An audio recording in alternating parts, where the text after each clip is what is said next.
Tonight, you step into a cold medieval inn, where a bed is not just a place to sleep, it is a rule, a risk, and sometimes a scandal waiting under a wool blanket. In a world of crowded halls, smoky chambers, suspicious innkeepers, and strangers sharing warmth against the winter dark, even where you lay your head could become a matter for gossip, law, or the local priest.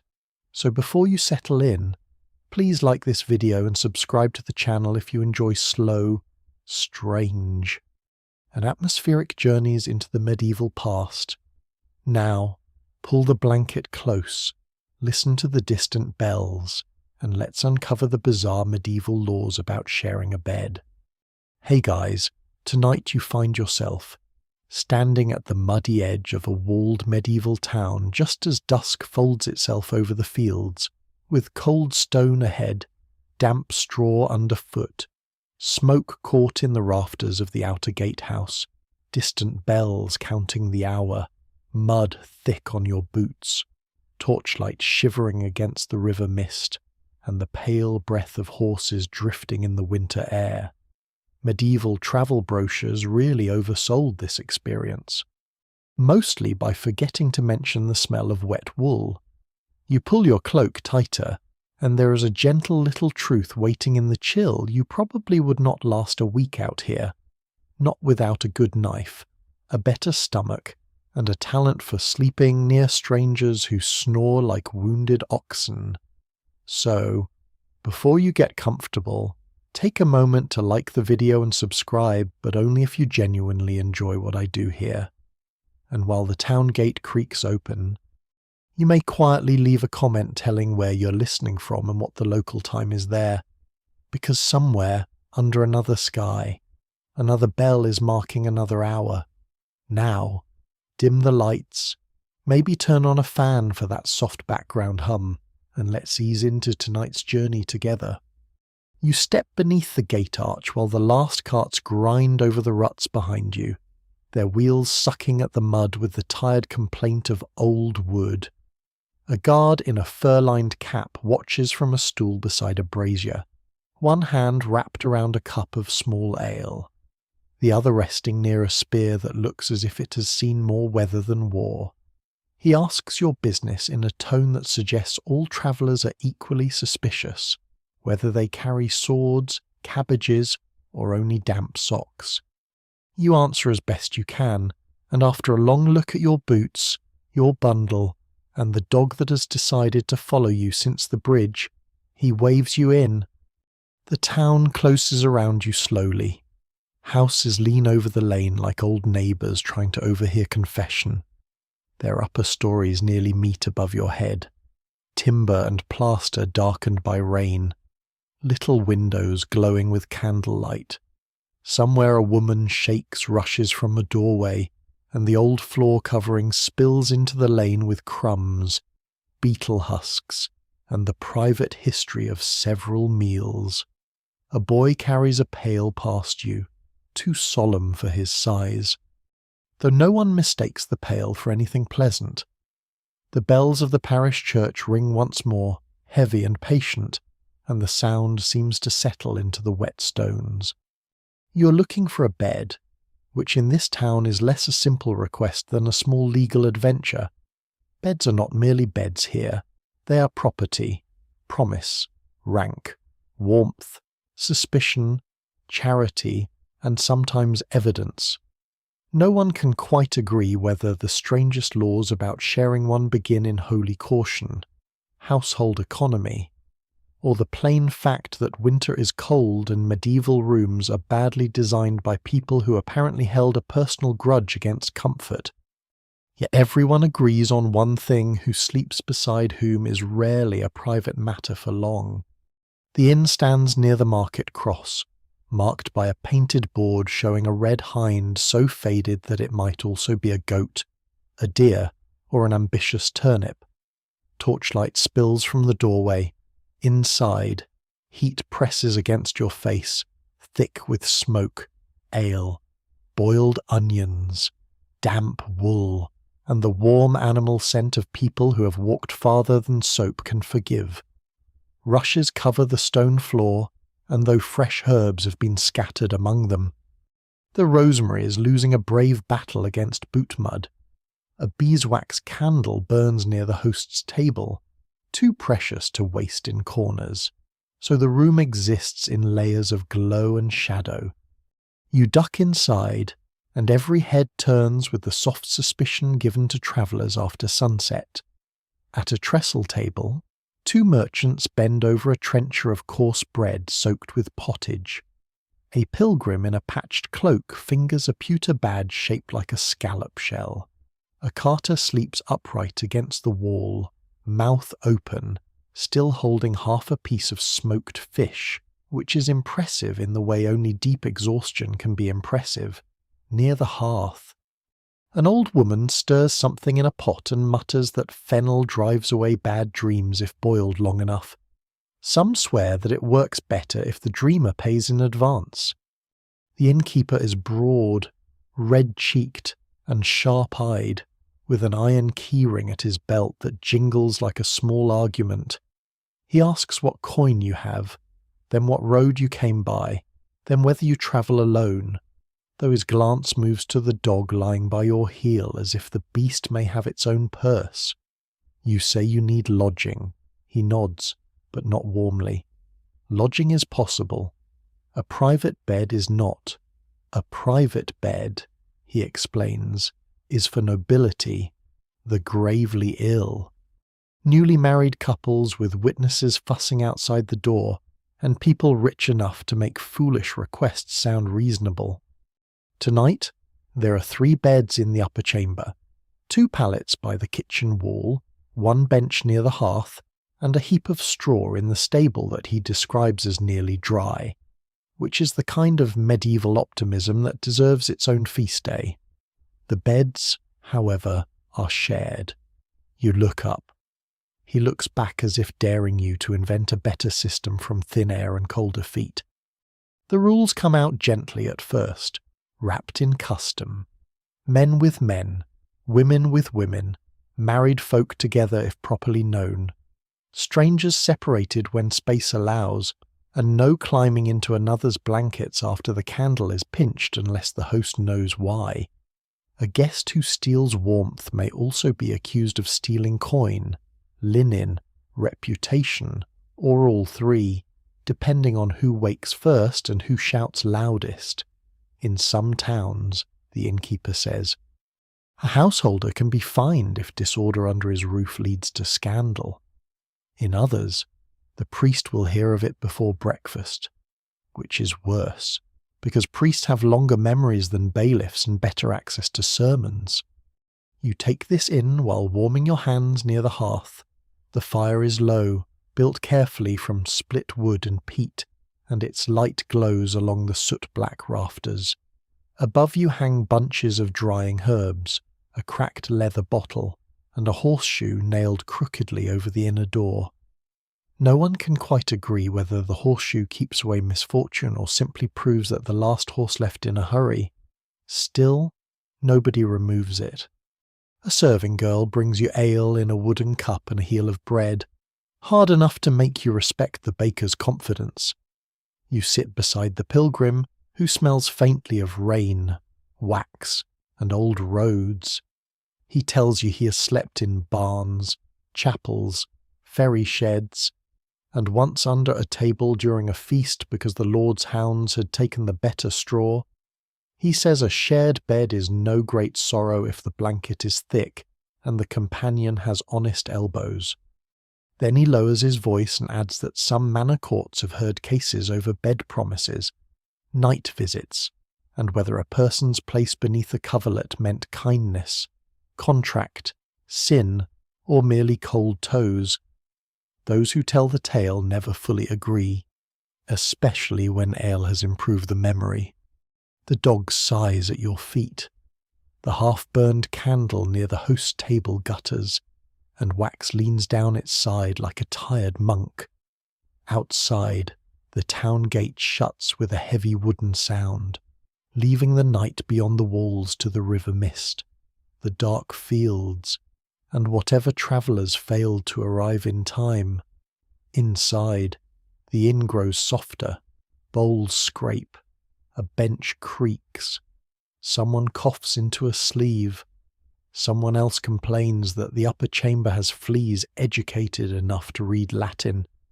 At last the innkeeper lifts his keyring and calls names toward the stairs, the merchants first, the pilgrim next, a thatcher with straw still clinging to his hair.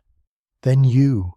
He points upward with the thumb and tells you that your place is on the outer side of the third bed, beside a wool seller from the north and not beside the man with the cough. This, he adds, is a courtesy. You climb the narrow stair, your hand sliding along cold plaster, your boots leaving damp marks on each wooden step. Behind you, the bells ring again from the church tower, muffled by walls and smoke. You carry with you the taste of coarse bread, the smell of wet wool, the warmth of the hearth, and the uneasy knowledge that in this world even sleep has witnesses. Above, in the low chamber, 3 beds wait beneath patched blankets, and the first of the town's bizarre laws settles around you as naturally as the darker bed may be shared for warmth, for poverty, for duty, or for mercy, but never without rules, and never quite without someone listening. You do not sleep at once, because no one in a shared medieval bed ever truly sleeps at once. First comes the careful arrangement of bodies, blankets, packs, belts, daggers, shoes, and dignity, all performed in the dark with the solemn delicacy of a church ritual and the grace of geese trapped in a cupboard. The wool seller from the north lies on the wool side, wrapped in a cloak that smells of lanolin, frost, and long roads. You keep the outer edge, as ordered, with one shoulder turned toward the room and one hand tucked under your bundle, because the innkeeper has already explained that a wise traveller sleeps lightly when surrounded by strangers, loose coin, and witnesses who may later remember things creatively. The third bed is not much wider than a generous table, though it has been expected to serve as lodging for 3 grown men, and, by the sound of the rustling beneath the straw mattress, a lively community of smaller residents. The wool seller murmurs that tansy leaves drive away fleas if tucked near the footboard. Some swear this is true. Others swear tansy only gives the fleas a pleasant garden in which to hold court. You decide not to judge, because the blanket is warm enough. And warmth in this world is often more persuasive than science. Below, the last voices in the common room fade into coughs, chair scrapes, and the soft thud of someone banking the fire. The half-burned candle from the host table is carried upstairs in an iron pricket, and its flame moves along the walls, showing hooks, pegs, travelling cloaks, a cracked chest, and the low beams overhead blackened by generations of smoke. The innkeeper enters with his ledger under one arm and his keyring at his belt. He does not whisper, because men who own ledgers believe their business is more important than everyone's dreams. He stands near the door and marks each sleeper by name, place, and payment. The merchants have the first bed, though one grumbles that he paid for better linen at Candlemas in York, which impresses no one. The pilgrim has the second bed beside a thatcher, who claims he is too tired to steal anything except perhaps a little mercy from heaven. You and the wool seller take the third. A young ostler gets the pallet near the wall. A carter is sent back down to the bench by the hearth after the innkeeper decides his boots are too muddy for upstairs, a judgment delivered with the solemn firmness of a bishop condemning heresy. This is the innkeeper's bed ledger, and it is more than a list. It is a shield. If a purse disappears, if a quarrel begins under a blanket, if a husband arrives next morning asking after his wife, if a bailiff comes sniffing for disorder, the host can open his book and say who slept where. No one can quite agree whether such ledgers are meant to protect travellers from thieves or innkeepers from travellers, but the pages look as careful as any monastery account. The script is crude, the ink brown and blotted, yet every mark seems to say that sleep is a taxable, rentable, and faintly dangerous condition. The innkeeper asks again whether you travel alone. You glance at the dog, now curled near the stair, having entered the upper chamber with the confidence of a minor lord. The innkeeper squints at it. Dogs, he says, do not count in the ledger unless they bite someone, foul the rushes, or show better judgment than the guests. The wool seller gives a tired laugh, then turns it into a cough. You decide this is probably the best legal status a dog can hope for. He tells you the rules once more, though softer now, as if the dark itself requires obedience. No candle left burning after he goes down, no boots on the coverlet, no moving from one bed to another, no stranger tucked beside another sleeper for warmth without the host's say-so, because warmth has ruined more reputations than frost.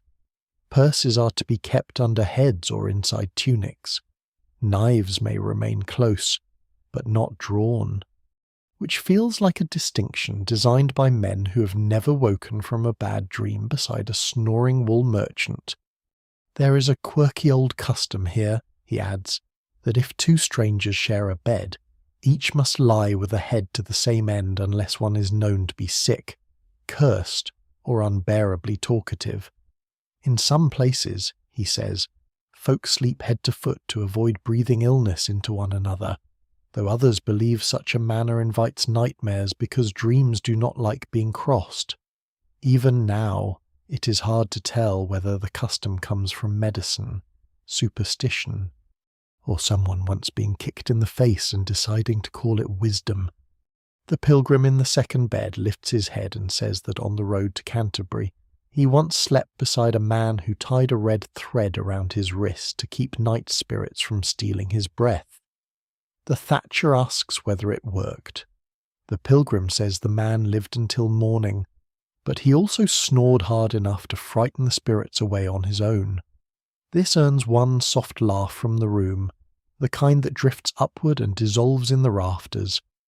The innkeeper pinches the candle nearly out, then pauses and lets the wick glow a moment longer while he checks the latch.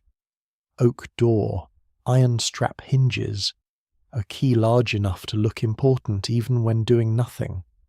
He locks the chamber from outside at night, not to trap honest guests, he assures you, but to keep thieves from wandering in. This reassurance has the shape of comfort and the flavour of a problem. The wool seller mutters that a locked door is only as honest as the man with the key. You file this away carefully, along with the sound of the key turning and the dog sighing by the stair. Darkness settles. Not total darkness, because the hearthlight below leaks through the plank gaps and stains the stairwell with a faint red pulse. You hear the town breathing a shutter knocking, water running in the gutter, a horse shifting in the stable, bells far off marking some deep night office at a monastery beyond the walls. The wool seller speaks into the dark and tells you that in northern inns, beds are sometimes assigned by trade as much as by sex or station. So wool men lie with wool men, fishmongers with fishmongers, and no one with tanners unless all other Christian charity has failed. You understand. Even sleep has its limits. As your eyes adjust, the room becomes a gentle landscape of humps and shadows. Blankets rise and fall. The merchants whisper about tolls. The thatcher scratches. The pilgrim's badge catches one thin line of light and glimmers like a tiny moon. Beneath your cheek, your bundle is lumpy but reassuring, and beneath your boots, the floorboards hold the day's chill. You begin to feel how a shared bed in this world is not merely a bed, but a small treaty. Each sleeper agrees not to accuse too quickly, not to steal warmth beyond reason, not to mistake necessity for invitation, and not to kick unless attacked by fleas of unusual ambition. By the time the woolseller's breathing deepens, the rules have grown less strange. They're the shape of crowded life. They belong to a town where houses press close, where winter presses closer, where privacy is expensive, and where a blanket can be both mercy and evidence. You close your eyes while the distant monastery bell trembles once more in the dark, and the innkeeper's ledger seems to continue writing itself somewhere below, scratching softly through the night, keeping watch over every borrowed pillow. You wake before dawn to the sound of the church bell moving through the town like a slow hand through water. For a moment you do not remember where you are, only that your shoulder is cold, your cheek is pressed against your bundle, and someone has stolen most of the blanket with the quiet confidence of a royal tax collector. Then the woolseller stirs beside you, mutters an apology that contains no true regret, and gives back just enough wool to keep you from becoming part of the mattress. The upper chamber smells of old straw, damp feet, and the faint sourness of sleep shared by too many travellers. Pale light leaks through a shutter crack. Below, someone pokes the hearth back to life, and smoke rises through the boards in a thin, familiar ribbon. The dog is still by the stair, curled with his nose beneath his tail, apparently having slept better than everyone who paid for lodging. There is probably a lesson in this, though it is too early and too cold to welcome it. One by one, the sleepers untangle themselves, belts are buckled, pouches are checked, shoes are found, except for one merchant's left shoe, which has migrated beneath the pilgrim's bed as if seeking a holier life. The innkeeper comes up with his ledger and the remains of last night's candle, its wax bent and hardened along one side. He checks the room with sharp morning eyes. No blood, no missing guests, no obvious scandal. By medieval inn standards, this is nearly a festival. Yet breakfast brings news that pulls you onward before your bones are ready. At the trestle table, over coarse bread dipped in thin ale and a bowl of pottage thick with peas. The innkeeper says the manor court meets this morning in the hall near the old mill. A complaint is to be heard about a bed, a blanket, and a promise made after harvest. He says this with the special satisfaction of a man who enjoys other people's trouble, so long as it does not damage his furniture. You follow the lane as the town shakes itself awake. Women sweep doorways. A boy drives geese toward the market square with a stick and the expression of a soldier already regretting his command. A baker pulls trenchers from an oven, and the scent of hot rye bread rises into the mist like a blessing with a crust. The dog follows you, naturally, because no court in Christendom can begin properly without an unemployed dog attending. The manor hall stands just beyond the market cross, low and timbered, with a stone foundation and a roof patched in 3 different shades of weather. Inside, rushes cover the floor, though not recently enough to inspire confidence. A few beeswax candles burn near the high table, saved for the Lord Steward, while cheaper tallow dips smoke along the walls. The air is warm with bodies, damp cloaks, and the sleepy seriousness of people who have come to argue about small wrongs as if they are pillars holding up the world. You find a place near the back, beside the pilgrim from the inn, who has appeared with his scallop badge newly polished on his cloak. He whispers that manor courts are where neighbours remember everything except their own faults. The steward sits with an ink-stained clerk at his side, and the clerk has the pale, pinched look of a man who would rather be copying saints' lives than recording who borrowed whose coverlet. Still, his quill waits, and his little knife lies ready to scrape mistakes from the parchment.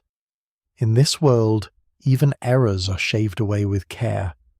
The first matter concerns a woman named Alice, a widow with a blue wool hood, and a carter named Martin, whose face has the rough red look of someone accused before breakfast. They stand before the steward while half the room leans forward. The complaint, once unwrapped from village murmuring, is this: Martin lodged in Alice's house after the autumn fair when rain flooded the lower road. Alice gave him space near the hearth and, by her account, one blanket only.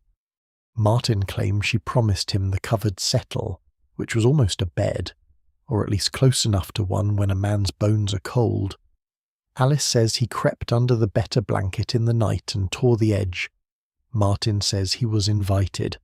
Alice says he is confusing invitation with weather. No one can quite agree whether this is a matter of damaged cloth, improper sleeping, unpaid lodging, or pride bruised in front of neighbours. The steward listens with his chin resting on one hand. The clerk scratches each word into the roll, though you suspect he shortens the foolish parts for the sake of parchment. A blanket is produced at last, carried forward like a relic. Its corner is indeed torn, and someone in the crowd murmurs that if St. Cuthbert's bones had drawn this much attention, more miracles might have been properly witnessed. Alice insists that household rules matter. A traveller may sleep by the fire. Yes, he may take straw. Yes, he may be given old sacking, even a spare cloak if Christian mercy is feeling especially brave. But a bed place, or anything resembling one, is not to be claimed without the householder's word. In crowded homes, where servants, children, apprentices, and kin sleep in corners, lofts, benches, and truckle beds, the arrangement of bodies is a map of trust. Move without permission, and you cross a border. The steward asks whether any witness heard the promise. Alice's niece says she heard only rain, snoring, and Martin asking twice whether the blanket was truly spare. Martin's companion says he remembers Alice nodding, though he admits he had drunk enough ale at the fair to make several nods appear where none may have been. Those who tell the tale never fully agree, especially when the tale includes ale, darkness, and warm bedding. Then comes a stranger detail, offered by an old man with a beard like uncombed flax. He says that in his youth, if a guest slept too near the household bed without leave, the family might place a broom across the floor between guest and kin, not to sweep, but to mark a boundary. Some swear that stepping across such a broom invited bad luck or a quarrel before sunrise. Others say it simply gave the housewife something to swing if the guest wandered.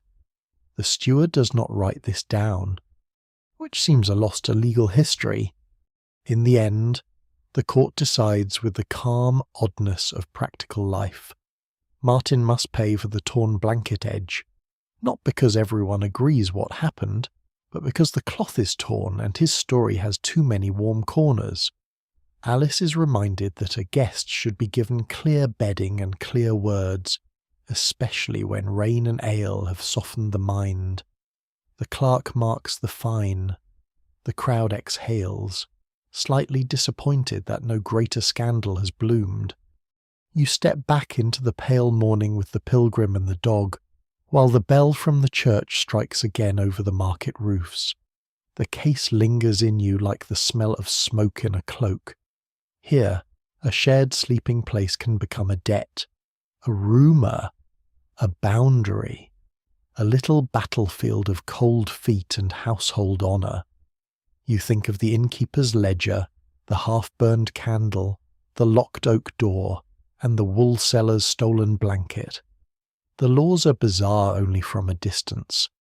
Up close, among wet roads, crowded rooms, expensive linen, and thin winter light, they begin to look like the weary stitching that keeps a whole town from unravelling in the night.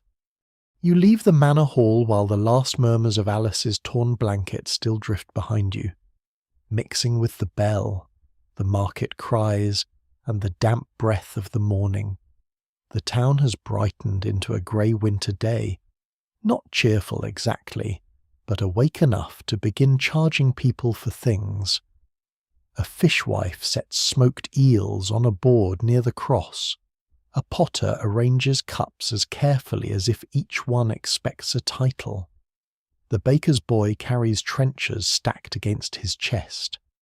And the dog at your heel looks at them with the deep moral seriousness of a creature who believes all bread is being temporarily misplaced. The pilgrim walks beside you for a little while, tapping his staff against the stones. He says the road east will bring you to a monastery before noon if the mud behaves, which is a charming idea, because mud never behaves. Still, the thought of monastery walls, warm pottage, and a place where sleeping arrangements are governed by bells rather than innkeeper suspicion pulls you forward. You leave the town by the smaller gate, where the guard from last night sits beneath a hooded cloak, looking less like a defender of Christendom and more like a man who has been personally insulted by dawn. Beyond the walls, the road runs between frost-stiff fields and hedges hung with beads of water. Your boots sink, lift, sink again. Crows step through the furrows with the slow confidence of minor officials, far away. A mill wheel turns in the brown river, its paddles flashing dull silver beneath the low sky. You pass a roadside shrine tucked under an ash tree, where someone has tied strips of cloth to a branch for a sick child, or a sore limb, or a hope too small to name aloud. Some swear that cloth left near a saint's image carries pain away when the wind takes it. Others say the wind merely collects everyone's laundry and keeps its own counsel. The monastery appears first as sound. A bell rings over the fields, clean and deep, marking one of the hours that divides the monk's day into prayer, work, reading, and the kind of silence that makes ordinary travellers suddenly aware of how loudly they chew. Then the roofs rise beyond an orchard grey stone, red tiles, a square tower, the guest house tucked near the outer court, and a line of bare fruit trees standing like tired scribes in the mist. Smoke rises from the kitchen chimney. A cart waits by the bakehouse. A lay brother in a patched brown habit leads 2 donkeys through the gate and gives the dog a look that suggests monasteries have rules about unnecessary animals, though the dog ignores theology entirely. You are received at the guest house by Brother Odo, a narrow man with ink on 2 fingers, flower on one sleeve, and the careful expression of someone who has seen many travellers arrive claiming humility and leave with missing spoons. He asks your name, your road, whether you carry sickness, whether you can pay, whether you're on pilgrimage, and whether the dog is yours. By now, answering that question has become complicated. You say the dog follows. Brother Odo sighs in a way that might be prayer or surrender. The guest house smells of wood smoke, boiled leeks, wax, damp wool, and old stone. Rushes lie on the floor, fresher than those in the manor hall, with dried lavender scattered among them. A small lamp burns before a painted image of St. Benedict, who looks down with the calm severity of a man who has never had to share a bed with a carter. Along one wall stand pallets, narrow and separate, each with a coarse blanket folded at the foot. The sight of them feels almost luxurious after the inn-chamber. Each pallet has its own space, each blanket has its own destiny. No one's elbow needs to become a legal question. Brother Odo explains the house custom while ladling thin ale into a cup for you. Guests of good reputation may sleep in the guest house. Poor pilgrims may sleep near the outer hearth if room is short. Women travellers are sent to the care of the women who serve near the infirmary, or to a separate chamber if one is free. Monks do not share beds. Brothers sleep in the dormitory clothed enough to rise quickly for night office.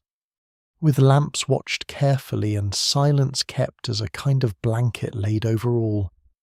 No one can quite agree whether such strictness grows from holiness, discipline, fear of temptation, fear of lice, or the simple wisdom that men woken for prayer before dawn are already suffering enough. You sit on a bench near the guest-house hearth and stretch your cold hands toward the coals. A bowl of pottage arrives, thick with barley and leeks, and a piece of coarse bread beside it. The food is plain, but after mud and court gossip, it tastes like civilization wearing a wool hood. At another table, 2 pilgrims whisper over their badges, one from a shrine of St. James, the other from a local saint whose miracles sound suspiciously convenient for the village that hosts him. The dog receives nothing officially, then somehow receives a crust. Monastic charity, it seems, has paws. Brother Odo returns with a folded linen cloth and shakes his head at one of the pilgrims who's begun to untie his boots too near the table. The guest-house rules, he says, are written not only for modesty but for order. A traveller must not climb into another's pallet. A man fevered from the road must be set apart if possible. A blanket used by a stranger with sores is boiled or beaten. Depending on the season and the patience of the laundry woman, the monks believe in prayer, certainly. But they also believe in hot water when they can get it, which may be the most practical theology you have heard all day. He tells you of an old habit, still kept by some cautious houses, of placing a small sprig of rue or wormwood near bedding when unknown travellers arrive. Some swear the bitter herbs discourage fleas, fevers, and evil dreams. Even now, it is hard to tell whether the herbs protect the sleeper or merely make the room smell as if illness has been warned politely to leave. Brother Odo says this while tucking a sprig near the window ledge, and his face is so solemn that you do not laugh, though the dog sneezes on your behalf. The bell rings again, and the monastery changes around the sound. Men cross the yard with lowered heads. A novice hurries with a basket of firewood, nearly slips in the mud, recovers his balance, and looks around as if hoping heaven alone noticed. Somewhere beyond the cloister, a scribe scrapes his knife across parchment. Somewhere near the infirmary, an old man coughs and is answered by the soft clink of a cup. Life here is ordered, yes, but not still. It moves in small, repeated gestures.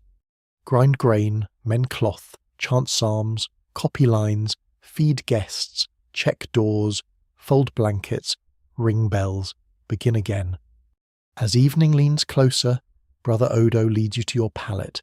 It stands near the wall, under a narrow window where the glass is thick and greenish, bubbled like frozen pond water.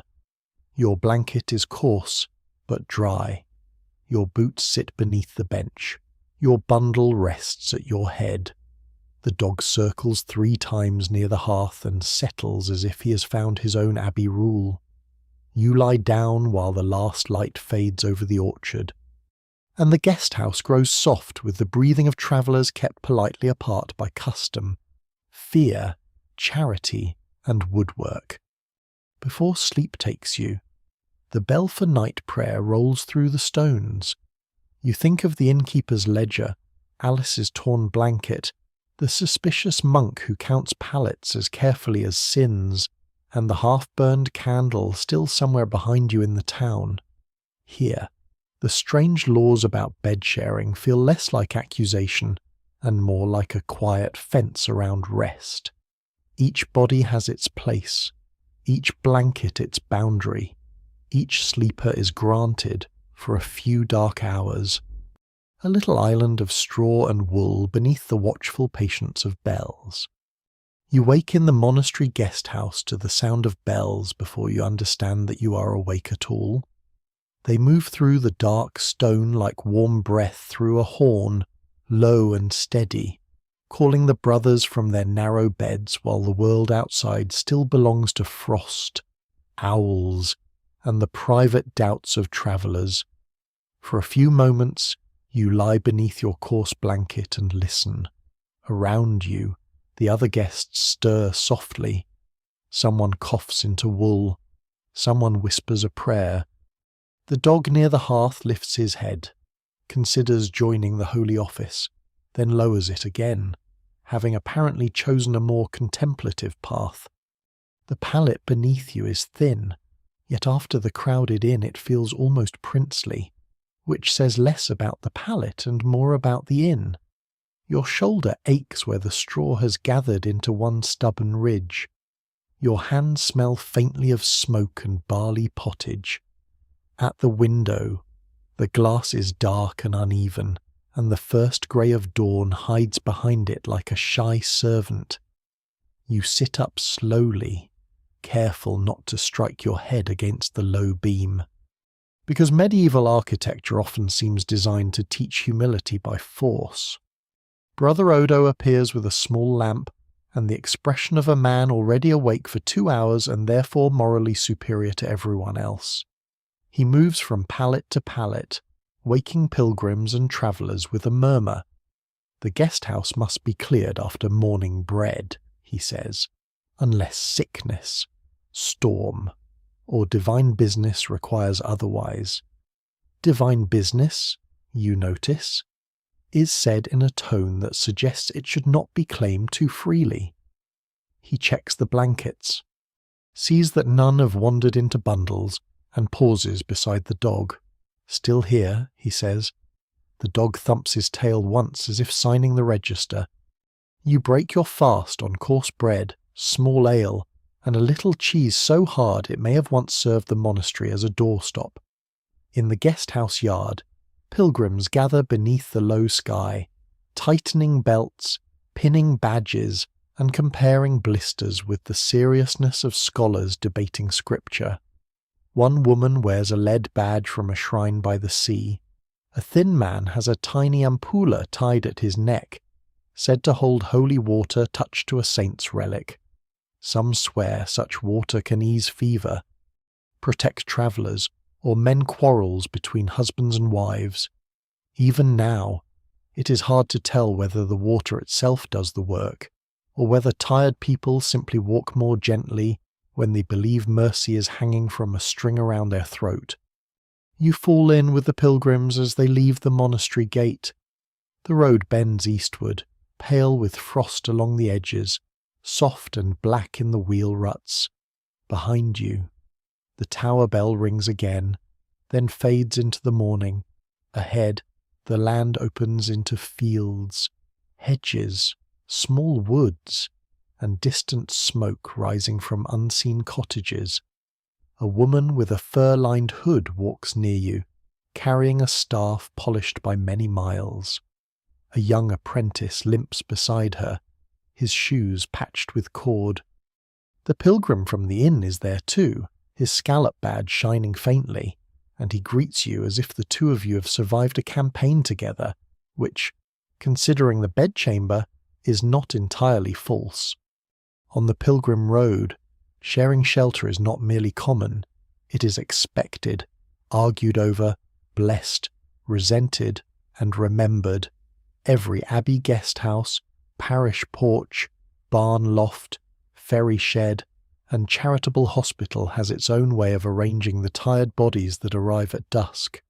Some places sort by sex, some by company, some by payment, some by sickness, some by who looks least likely to steal a blanket.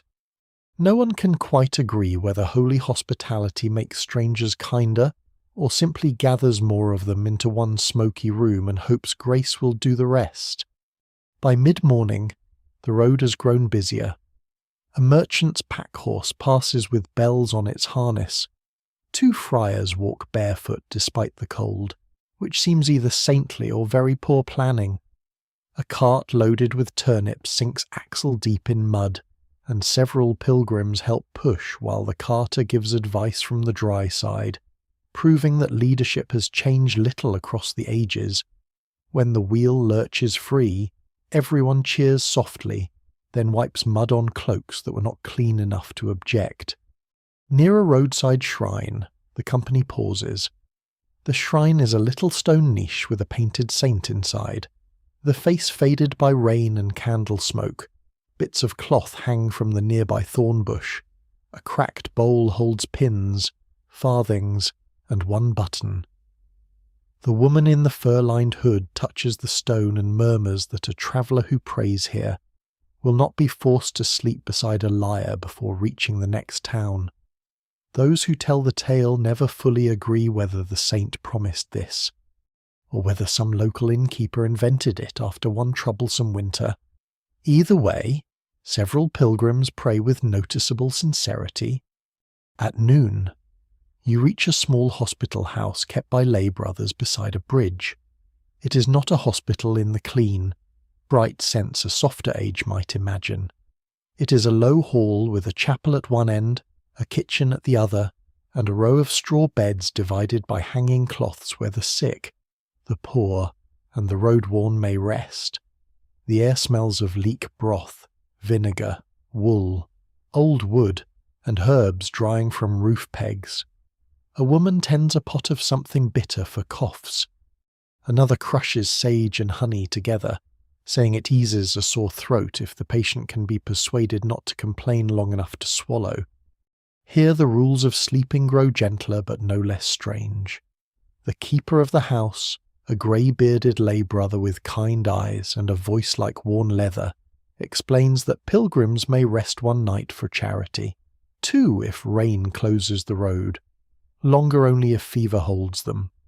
Beds are shared when needed, but the sick are set apart when possible, and no one may lie beneath a blanket already marked for washing. The better blankets are counted, the linen strips are counted, even the wooden bowls are counted. Charity, you learn, has a ledger too. You sit with the others on benches while broth is passed in wooden bowls. The dog somehow receives the heel of a trencher from the apprentice, who claims it fell by accident. The broth is thin, but hot enough to bring feeling back to your fingers. A pilgrim tells a story of a shrine where husbands and wives sleep apart the night before offering thanks, so that their prayers rise cleanly. Another says he once saw three strangers made to swear over a candle that they would share one bed peacefully, without quarrel, theft, or wandering hands. The candle was left burning in a wall niche until all three slept. Some swear the flame turned blue when one man lied. The lay brother says candles do many things in draughts, and not all of them are miracles. As afternoon dims, rain begins, fine and cold. It taps at the shutters and darkens the bridge stones. The road ahead becomes a silver-brown ribbon of discomfort, and the keeper allows the company to stay. Straw is fetched from a loft. Blankets are shaken. A hanging cloth is pulled across one corner for the women. The men take pallets along the opposite wall, two to a space where needed, feet carefully arranged, bundles under heads, boots near the door. The pilgrim with the scallop badge lies beside the limping apprentice and promises not to complain if kicked. The apprentice promises nothing, which is honest if not comforting. You take a place near the hearth, close enough to warmth, far enough from the coughing man with the vinegar cloth around his throat. Outside, the bridge disappears into rain. Inside, the little hospital settles into its evening pattern. Bowls rinsed, prayers murmured, damp cloaks hung from pegs, wet shoes turned toward the fire, badges glinting in candlelight like tiny promises hammered from lead. The keeper walks once through the hall with his own keyring, smaller than the innkeeper's but no less meaningful. He checks the door, the blankets, the sick corner, the candle near the chapel screen. You lie down on your side, listening to rain, breathing smoke, feeling the road still moving inside your legs. Around you, pilgrims become shapes beneath wool. Holy travel, you begin to understand, does not lift people out of bodily life. It presses them closer into its sore feet, shared broth, borrowed straw, awkward blankets, and rules whispered so that mercy does not become disorder before dawn. Somewhere behind you are the inn, the torn blanket, Brother Odo's careful pallets. Ahead are more roads, more bells, more beds that are not truly yours. For now, though, the rain keeps everyone under one roof, and the little charity house holds its sleepers like a cupped hand around a fading coal. By morning, the rain has softened to a mist so fine it seems less like weather than a habit the sky cannot quite give up.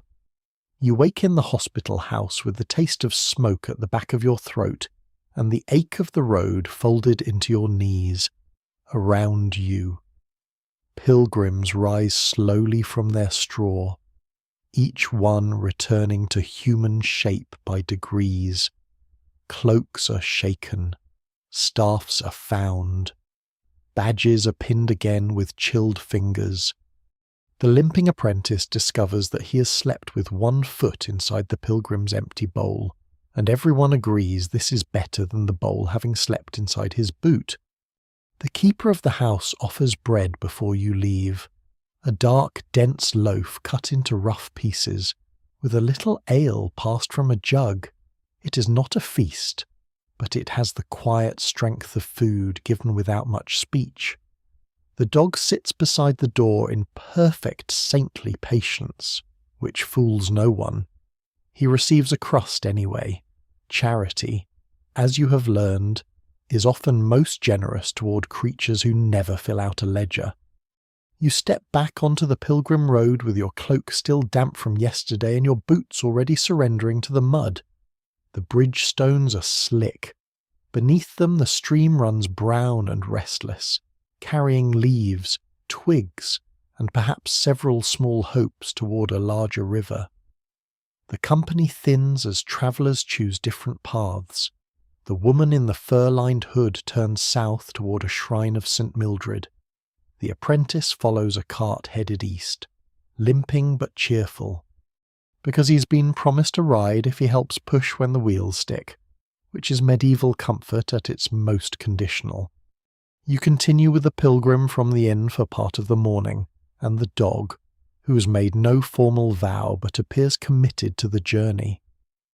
The road climbs through a patch of woodland where bare branches cross overhead like dark fingers. A charcoal burner's smoke drifts from somewhere unseen, bitter and blue. At a fork, an old post bears 3 carved marks across, a fish, and an arrow so weathered it may point to either safety or a pond. No one can quite agree whether old road signs are meant to guide travellers or test their humility. By the time the afternoon begins to lean toward evening, you smell the alehouse before you see it. Malt, smoke, wet thatch, horse sweat, and frying onions drift over the hedge. The building crouches beside the road where packmen, labourers, drovers, and carters gather when the day has become too long to finish sober. A painted board hangs above the door, showing a black jug on a yellow field, though the jug looks as if it has suffered from both rain and poor theology. The yard is churned to mud by hooves and wheels. A broken cartwheel leans against the wall, half repaired, half forgotten, and you notice it because broken wheels on the road are rarely just objects. They are little prophecies of delay. Inside, the alehouse is lower, warmer, and louder than the monastery guest house, though still drowsy in its own rough way. Smoke lies under the rafters like an old blanket. The rushes on the floor have been sweetened with meadow sweet, or at least someone has made a brave attempt. Men sit shoulder to shoulder on benches with wooden cups in hand. A woman with strong arms and a red wool sleeve ladles pottage into bowls. 2 drovers argue over whether a cow with one white ear brings fair luck at market. Some swear it does. Others say the luck belongs mostly to the man selling the cow. You pay for ale and a place by the hearth, then learn that a place by the hearth is not the same as a place to sleep. This distinction is explained by the alewife, who has the tidy ruthlessness of a person who knows exactly how many people can fit under her roof and how much each square of straw is worth. Beds are upstairs, if one is generous with the word. Pallets are in the back room. Benches may be hired after the evening drinkers leave. The stable has hay, though she warns you that the grey mare bites, and the grey mare, visible through the half-open door, looks proud of this reputation. Here, bed space is bargained like grain. A carter offers 2 farthings for the bench nearest the hearth, claiming his back has been ruined by honest work. A ditcher says everyone's back is ruined by honest work and bids the same. A tinker produces a buckle instead of coin. The alewife rejects it without looking, which tells you she has met tinkers before. A shepherd offers to sleep in the stable if his dog may lie near the fire. The alewife points at your dog and says one unpaid philosopher by the hearth is enough. As bowls of pottage pass from hand to hand, the talk turns naturally to sleeping rules, because the night is coming and everyone's body has begun making legal arguments. A labourer says 2 men may share a paid pallet if both agree before the cup is emptied, not after, because ale is famous for improving generosity and destroying memory. A carter says the one who pays first gets the wall side. A drover says the heavier man gets the wall side. Else the lighter may be rolled to the floor and charged for damages. The alewife says in her house, the cleaner man gets the wall side, and by this law many great kingdoms would fall. Those who tell the tale never fully agree whether such customs are law, bargaining, or merely old habits hardened by repetition, yet they are obeyed. The alewife keeps a tally not in a fine ledger like the innkeeper, but on a strip of wood nicked with a knife.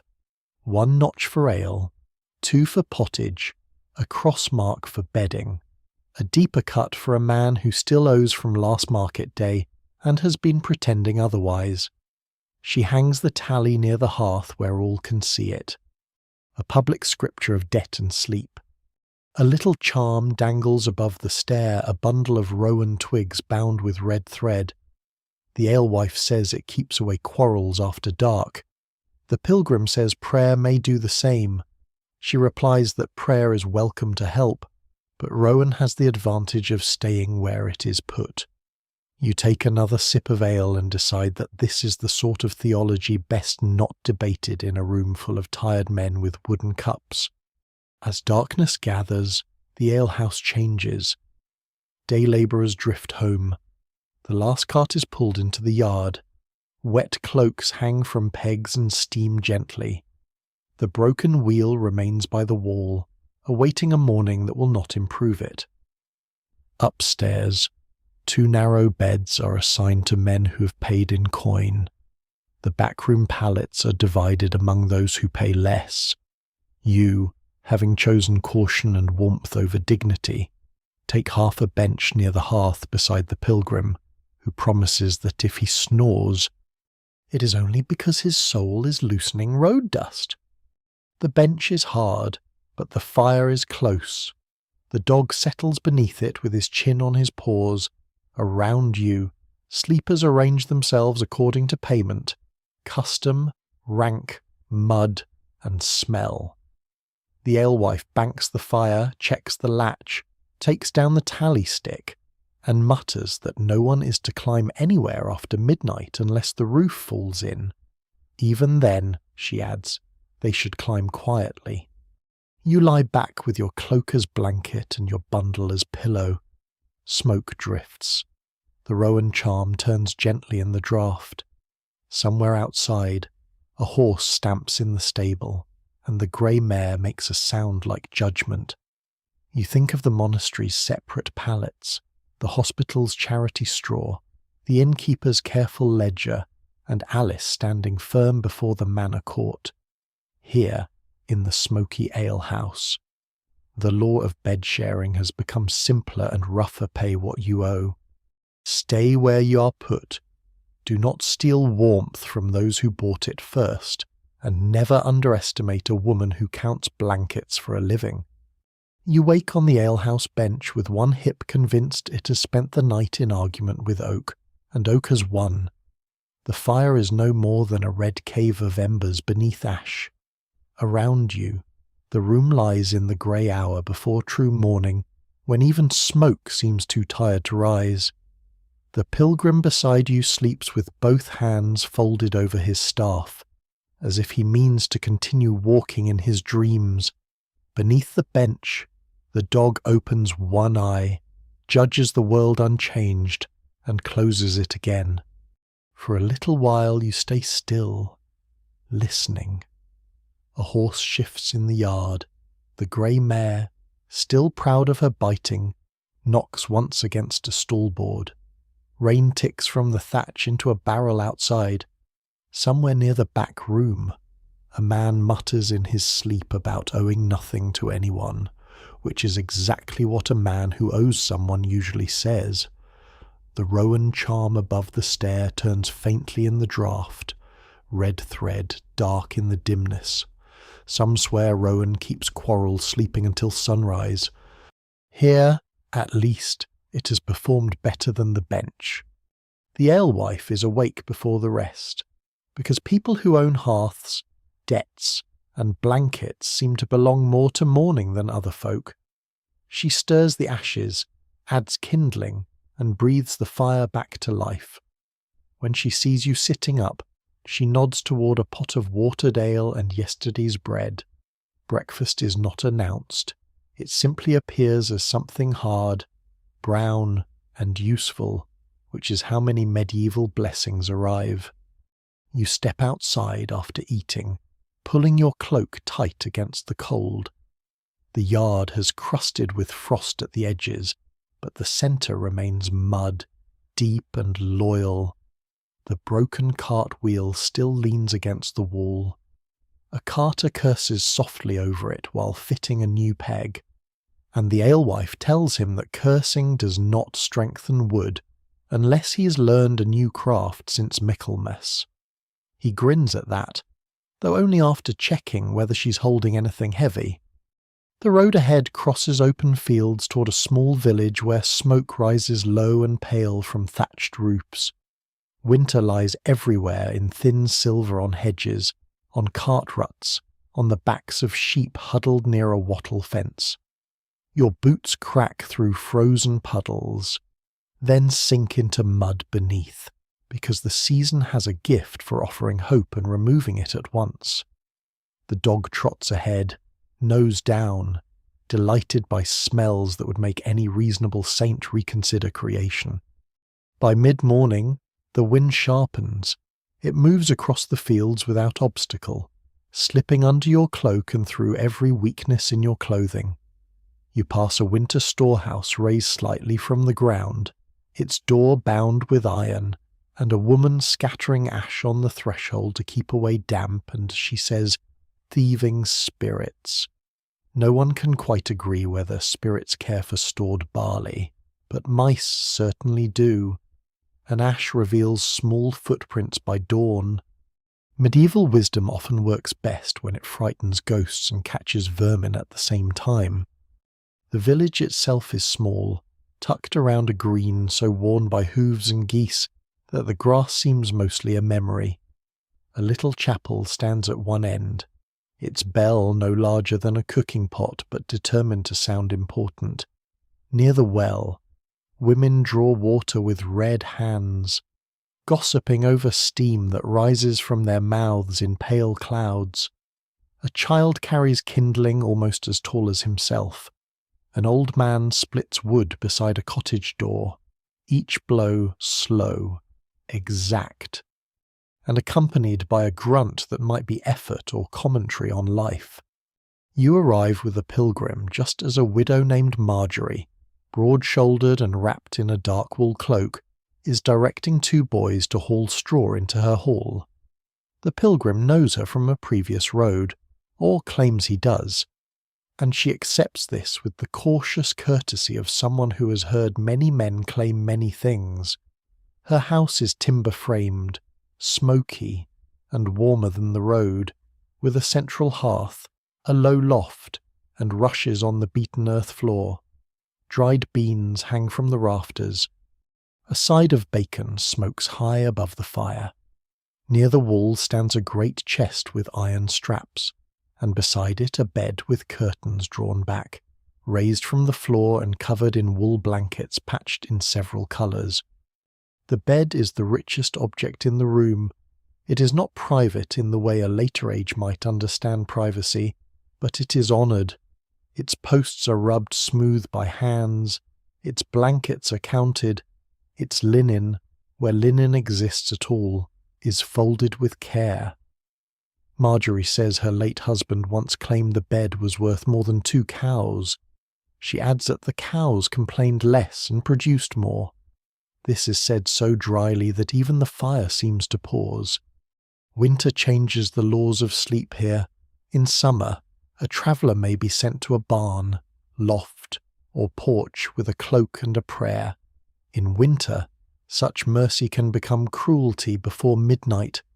Marjorie explains that poor kin, widowed neighbours, passing children, sick elders, and stranded travellers may be brought near the hearth or, if trusted, under shared coverings.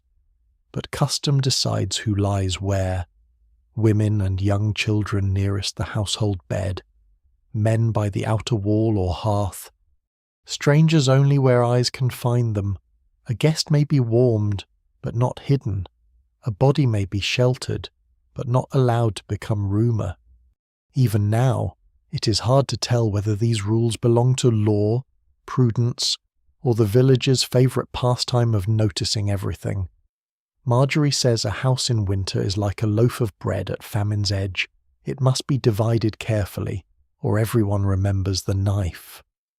She sets you near the hearth with a bowl of pottage made from peas, onions, and something smoky enough to suggest meat once passed nearby. The dog sits politely until one of the boys drops a crust, possibly by accident, though the dog's expression suggests a prior arrangement. As dusk comes early, neighbours arrive: an old woman with a cough, a girl whose father is away with sheep, and a bent-backed man who brings a bundle of firewood as payment for a place near the coals. Marjorie assigns each one with a firmness that would humble the alewife. The old woman gets the settle. The girl shares a curtained shadow near Marjorie's niece. The bent-backed man lies by the outer wall, boots toward the door. You're given straw near the hearth, beside the pilgrim, under a patched blanket that smells of smoke, sheep, and long use. Before sleep, Marjorie hangs a small iron knife near the bedpost. Not as weapon, she says, but as charm against night hags who sit on sleepers' chests. Some swear cold rooms invite such spirits. Others say the feeling comes from bad air, heavy meals, or lying too flat after ale. No one argues, because the knife is already there, and the night outside is black enough to make every superstition feel well researched. You lie down while the wind presses against the shutters and the little chapel bell marks the evening. The house settles around its sleepers, the old woman breathing rough but steady, the boys whispering until Marjorie silences them, the fire shifting in its bed of ash. You feel the warmth of bodies not as scandal, but as survival carefully governed by custom. The strange laws about sharing a bed become softer here, wrapped in winter wool. They are watchful, yes, and suspicious, yes, but also tender in their rough village way. They say no one freezes if there is room, no one wanders where trust has not opened the way, and every blanket is a promise counted before dawn. You wake beneath Marjorie's patch blanket while the village is still blue with the last of night. For a moment, all is quiet except for the low breathing of the hall, the soft tick of cooling embers, and the wind rubbing itself against the shutters like a stray cat with legal business. The old woman on the settle coughs once, then settles. One of the boys mumbles in his sleep. The dog, now thoroughly convinced that every house on the road exists for his comfort, lies near the hearth with his paws toward the ashes and his nose tucked under his tail. The blanket over you is heavy, smoky, and warm enough that leaving it feels like a personal betrayal. Yet the house begins to stir. Marjorie rises first, of course, because widows who manage winter households appear to sleep with one eye open and the other counting firewood. She moves through the hall in her wool gown, quiet but exact, feeding the fire, checking the door latch, lifting the corner of a hanging cloth to wake her niece. The little iron knife still hangs near the bedpost, glinting faintly in the dawn. Some swear such iron keeps night hags away until cockcrow. Others, less imaginative but perhaps better rested, say it keeps nervous people from talking too much after dark. Breakfast is pottage warmed from the night before, thickened with barley and served with dark bread cut by Marjorie's own hand. No one complains, because hunger is a strict tutor and because Marjorie holds the knife. The pilgrim eats gratefully. The old woman dips her bread until it softens, and the boys devour their portions with the cheerful urgency of small wolves wearing tunics. You warm your hands around a wooden bowl and listen as talk turns from frost to a wedding at the manor chapel that afternoon. A niece of the Reeve is to marry a miller's son. This is important news, not only because weddings bring food, music, and the possibility of better ale, but because marriages bring beds into the open, so to speak, without anyone admitting that is what has happened. Marjorie says there will be linen displayed, blankets inspected, kin watching, and old women offering advice with the confidence of prophets and the subtlety of geese. The pilgrim says he has seen wedding feasts where the blessing of the bed took longer than the blessing of the couple. Marjorie replies that beds last longer than many vows and therefore deserve attention. You follow the village path after mid-morning, your boots crunching over frost near the hedges. The chapel bell rings lightly, bright as a spoon struck against a pot. Smoke rises from every roof. At the manor yard, servants already hurry between kitchen and hall, carrying baskets of loaves, wheels of cheese, smoked fish, onions, and a great pot that smells richly of beef broth and herbs. A boy turns a spit near the outer kitchen, his face solemn with responsibility, though the dog takes an immediate interest in his work and must be discouraged with the ladle. The wedding itself is brief compared with all the preparation surrounding it.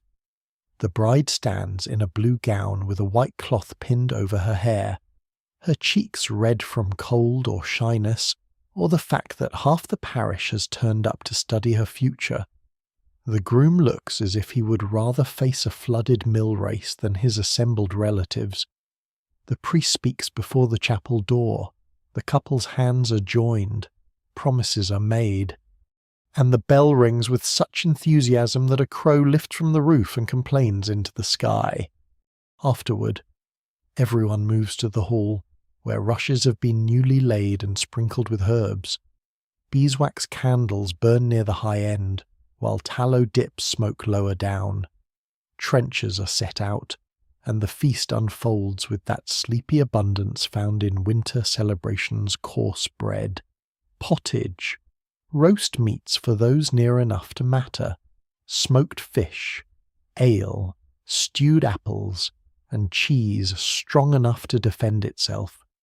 You sit near the middle benches with the pilgrim, Marjorie, and several villagers who all claim distant kinship to someone important, which is a popular medieval sport.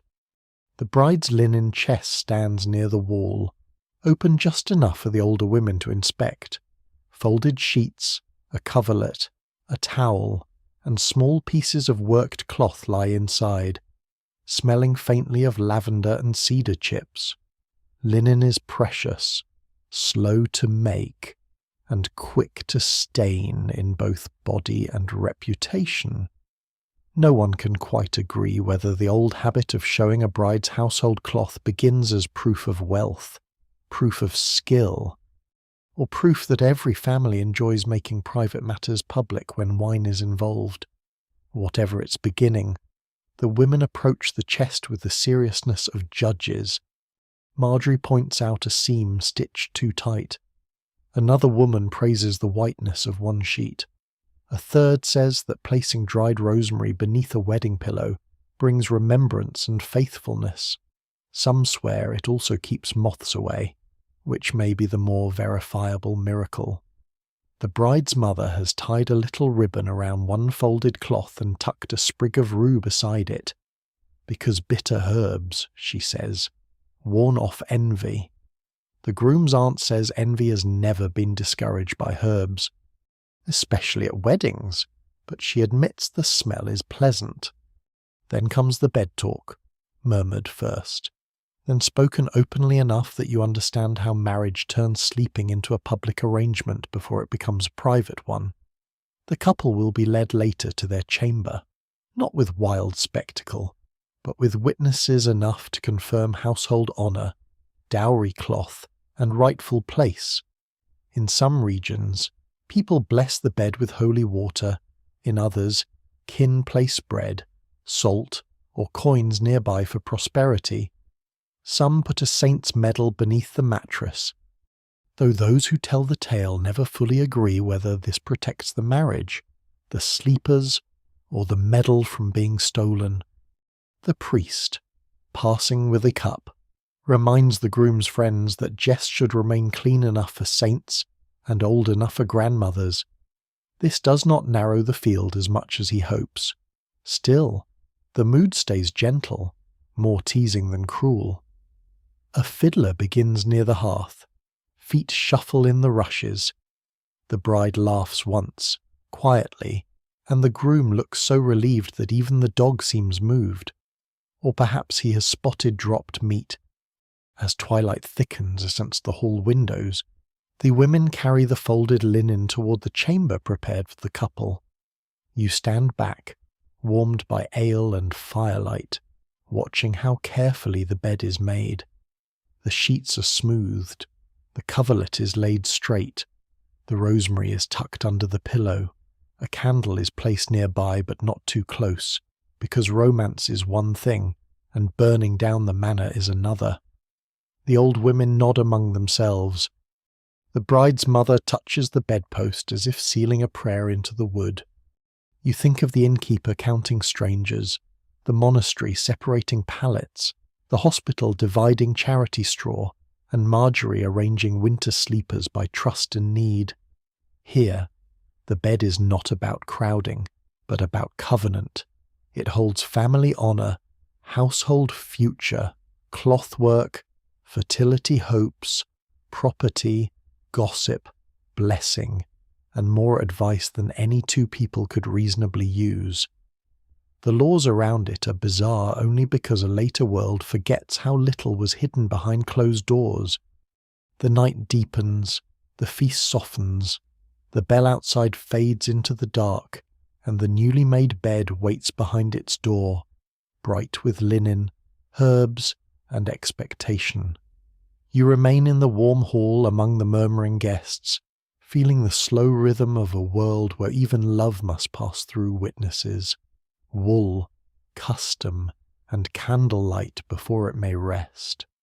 You wake in the manor hall long after the wedding feast has thinned into embers, murmurs, and the soft wreckage of celebration. For a moment, you lie still beneath your cloak on a bench near the lower wall, listening to the hall breathe.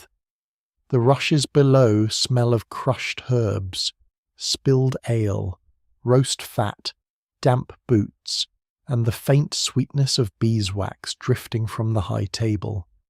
Somewhere in the dark, the dog snores with the self-satisfaction of a guest who has eaten better than he paid for, which is to say, perfectly. Around you, sleepers lie in careful disorder. Servants curl near the kitchen passage. Two musicians slump beside their instruments, one still holding the bow of his fiddle as if prepared to defend it in court. A groom's cousin has fallen asleep with his head against a sack of oats. Marjorie sits upright near the hearth, wrapped in her cloak, looking as if she's merely closed her eyes to inspect the inside of her thoughts. Beyond the hall, behind a closed chamber door, the newly married couple have their carefully witnessed bed, their rosemary beneath the pillow, and, one hopes, enough peace to survive both love and relatives.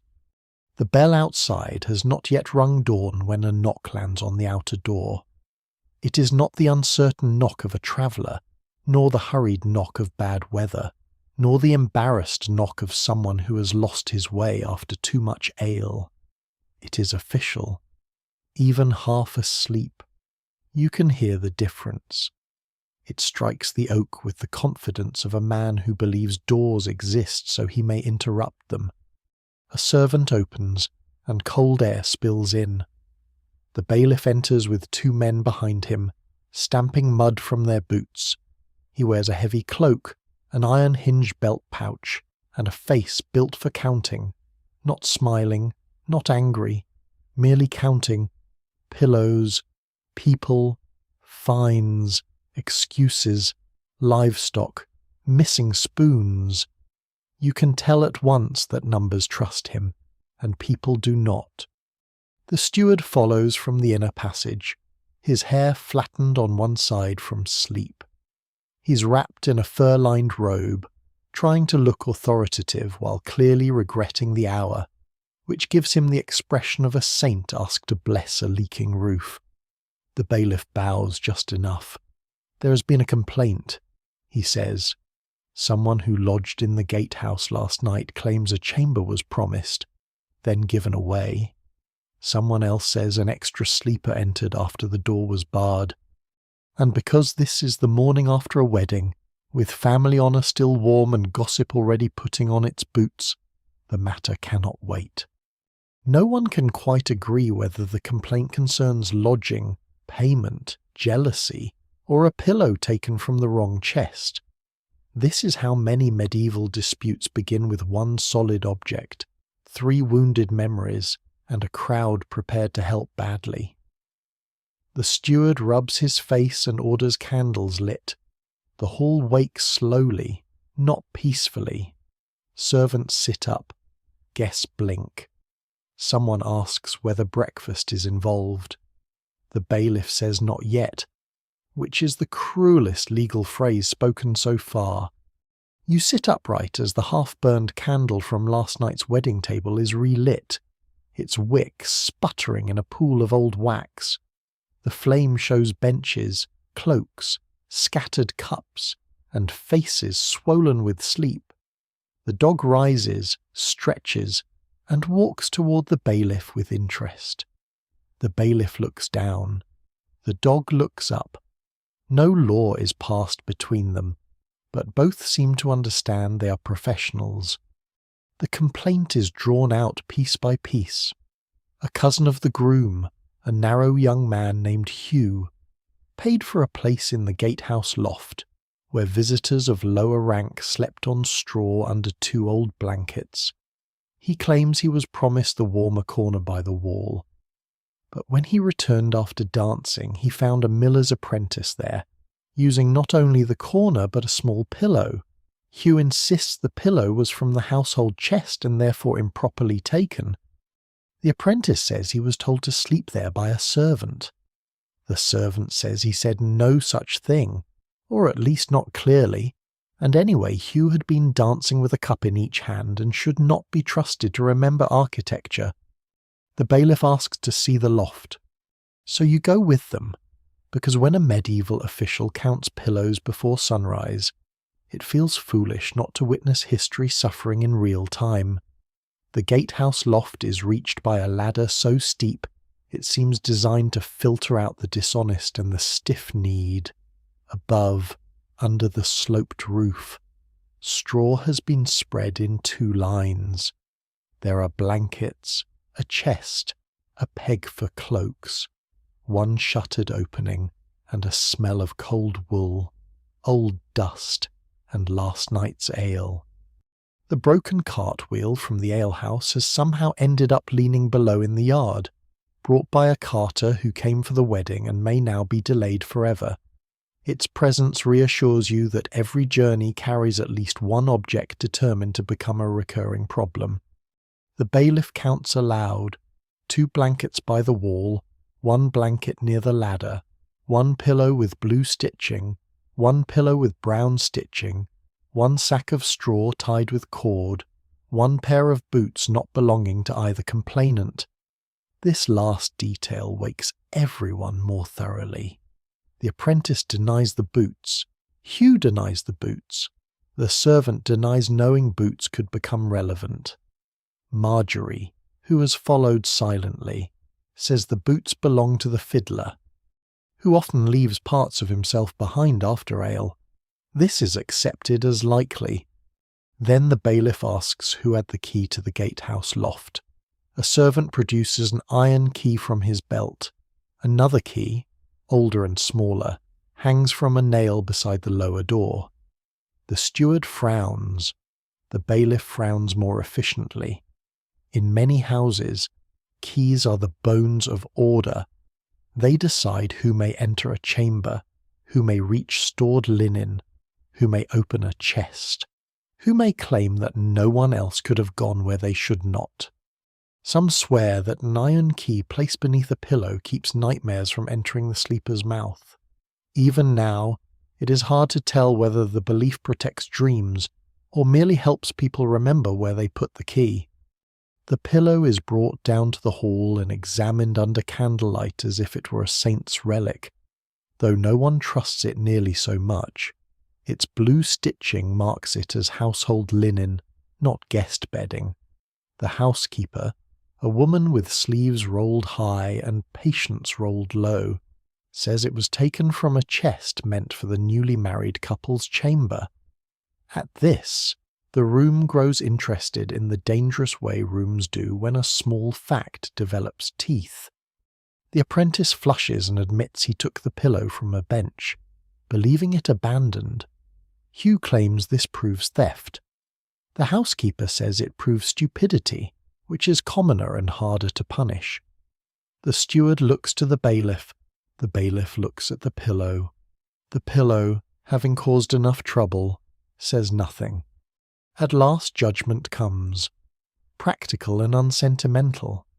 The apprentice must pay a small fine for taking household bedding without leave. Hugh receives no payment for the warmer corner, because no witness can prove the promise, and because he did not return before the door was barred. The servant is warned to speak clearly when assigning straw. The housekeeper takes back the pillow with the solemnity of a knight retrieving a captured banner. The fiddler's boots are returned to the fiddler, who has no memory of losing them but greets them tenderly. You return to the hall as grey morning seeps into the shutters. The wedding bed remains untouched by scandal, which everyone seems to consider a victory. Breakfast begins at last: bread, cheese, leftover pottage, watered ale, and small pieces of cold meat for those quick enough to reach them. The dog succeeds twice. As you eat, you feel the odd lessons settle gently beside the warmth in your stomach. In this world, beds are counted because blankets are valuable, pillows are rare, keys are trusted until they are not, and sleep is never entirely separate from household lore. A place by a wall, a scrap of linen, a borrowed cushion, the turn of an iron key anyone may become a matter of honour when many people share too little space. The bailiff has counted pillows, and somehow, by doing so, he has counted trust. Outside, the road waits beneath pale light and thawing frost. The bell rings across the yard, the broken wheel leans in the mud. Marjorie wraps bread in cloth for later. The pilgrim taps his staff, ready to move on. You rise, your cloak smelling of smoke and wedding herbs, and follow the others toward the gate, carrying with you the sense that medieval law does not always thunder from high courts. Sometimes it climbs a ladder before dawn and asks, very seriously, "Who took the blue-stitched pillow?" You leave the manor yard after breakfast, while the morning still carries the thin, pale look of a candle not yet sure it will survive. Marjorie walks with you to the gate, presses the wrapped bread into your hands, and tells you that roads are best crossed with food, dry feet, and no faith whatsoever in clouds. The pilgrim laughs softly, the dog sneezes near the broken cartwheel, and the wheel itself remains in the mud like a sermon on delay. Beyond the manor, the road narrows between hedges silvered with frost. The fields fall away behind you, and the forest gathers ahead in a dark, patient line. It is not a grand forest of songs and banners, but a working wood coppiced hazel, old oaks, muddy rides, charcoal pits, hidden swine paths, and thorny places where cloaks catch and tempers fray. You step beneath the branches as the light dims, though the day is still young. Here the air smells of wet bark, leaf mould, cold earth, and smoke from somewhere deeper among the trees. The pilgrim crosses himself at a small wayside cross half swallowed by ivy. Someone has nailed a scrap of horseshoe to its post, likely for luck, though no one can quite agree whether iron frightens wandering spirits, bad dreams, thieves, or merely reminds honest folk that horses are expensive. The dog sniffs the post with scholarly devotion and moves on, having added his own commentary to village belief. By noon, the path has become less a road than a suggestion repeated by cartwheels. Your boots slide in black mud, branches drip into your hood, a jay shrieks overhead, sharp enough to wake any sleeper who had hoped the forest might behave politely. The pilgrim tells you that charcoal burners live out here for days at a time, tending their covered mounds so the wood smoulders without bursting into flame. They sleep in huts of branches, turf, and smoke, half hermit, half labourer, smelling so strongly of charcoal that even fleas must think twice before taking residence. This, you suspect, is the closest thing to luxury you will hear today. Afternoon fades early under the trees, mist gathers low among the trunks. You find the charcoal burner's hut near a clearing where two dark mounds steam faintly beneath their skins of earth and leaves. A man named Watt stands there with a rake in his hand, his face and beard smudged nearly black, so that his eyes seem to float in soot. He watches you approach without alarm, as if travellers, dogs, saints, and bad ideas all wander out of the trees sooner or later. The hut is small, bent-backed, and warmer than it deserves to be. Its frame is woven from branches and packed with turf. Inside are a few logs for seats, a heap of fern and straw, a clay pot, a wooden bowl, an old cloak, and a smell so thick with smoke that your lungs seem to put on woolen hoods. What offers shelter because the sky is lowering and wolves, he says, are less troublesome than rain. Then he looks at the dog and adds that wolves also do not beg as carefully. You sit near the entrance while he stirs a pot of beans and onions over a little fire. The pilgrim warms his hands. The dog positions himself where falling food may be received by Providence. What explains his sleeping rule, with plain forest logic, no one lies too near the charcoal mounds. No one sleeps with wet boots beside another man's cloak, and no stranger shares the inner straw unless spoken for before dark. In a hut this small, bed-sharing is not exactly chosen. It is negotiated with knees, smoke, and the risk of rolling into someone's supper. Those who tell the tale never fully agree about why forest folk fear shared sleep more than town folk do. Watt says it is because deep woods make every sound larger. A man shifting in the night becomes a thief.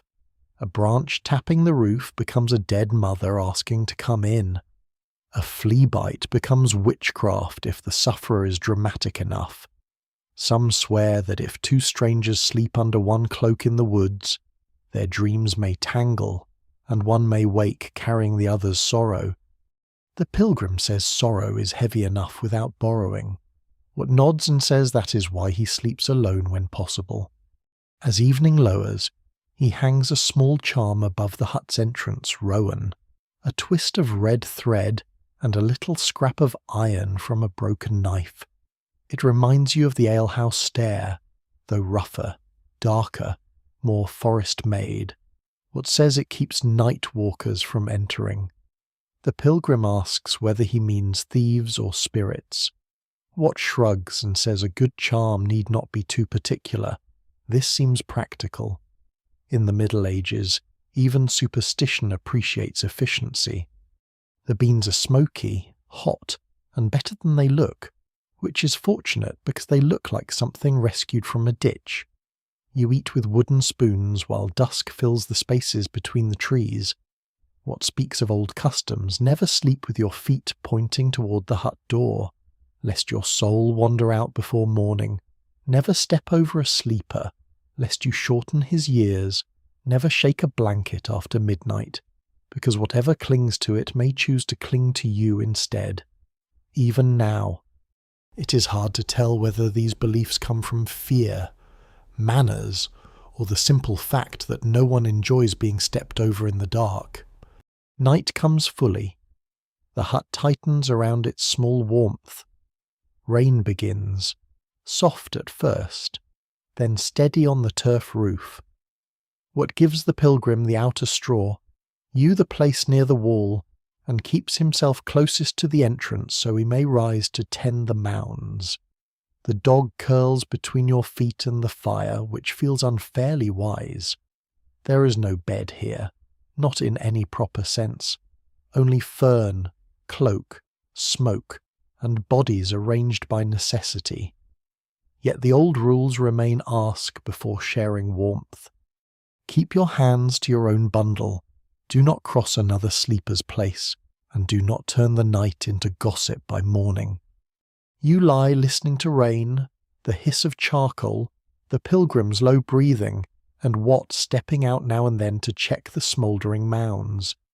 In the forest dark, the laws about sharing a bed feel older than courts, older than ledgers, almost older than walls. They are boundaries drawn in straw and smoke against cold, fear, fleas, spirits, and the sharp little teeth of rumour. You pull your cloak close, smell soot in the wool, and let the damp hut hold you until dawn begins somewhere unseen beyond the trees. You wake in the charcoal burner's hut to a dawn that arrives without brightness. The forest is grey, wet, and close around you, with mist caught between the trunks and rain still dripping from every branch as if the trees have spent the night thinking sad thoughts. Your cloak smells of soot so deeply that you suspect it may never again remember being wool. The pilgrim sits up slowly, rubbing one shoulder. Wat is already outside, tending the charcoal mounds with his rake, his blackened shape moving through the mist like a saint of smoke. If saints were mostly concerned with damp wood and not being underpaid, the dog rises, stretches, and noses the remains of the beanpot with optimism, finding no miracle there. He trots outside and shakes himself so near the pilgrim that several drops achieve a kind of baptism.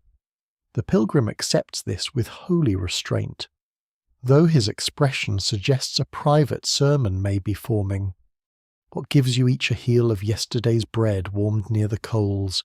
It tastes of smoke, ash, and gratitude. He points you toward the market town beyond the eastern wood, where the road widens and the toll bell rings at noon. He says you will know it by the smell of animals, onions, wet leather, and people pretending they have not raised their prices for the fair. No one can quite agree whether fairs bring prosperity to a town or merely give everyone a more festive way to lose money. but what says the ale is strong enough to make either answer bearable? You leave him beside his smoking mounds, and the forest slowly loosens around you. The path climbs, dips, and finally spills into open fields. The air feels larger here. Frost lies in broken patches where the rain has not washed it away. A cart track bends toward a stone bridge, and beyond it, rising on a low hill, stands the market town walls, not as high as the first towns, but stout enough to collect tolls with confidence. A church tower rises above steep roofs. Smoke lifts from chimneys. Outside the gate, carts wait in a muddy line, loaded with wool, firewood, salted fish, pottery, turnips, hides, baskets, and one unhappy goose tied by the leg to a wheel. The toll bell rings as you approach, a small sharp sound from the gatehouse. It is not the deep bell of monastery prayer nor the gentle chapel bell of Marjorie's village. This bell has business in it.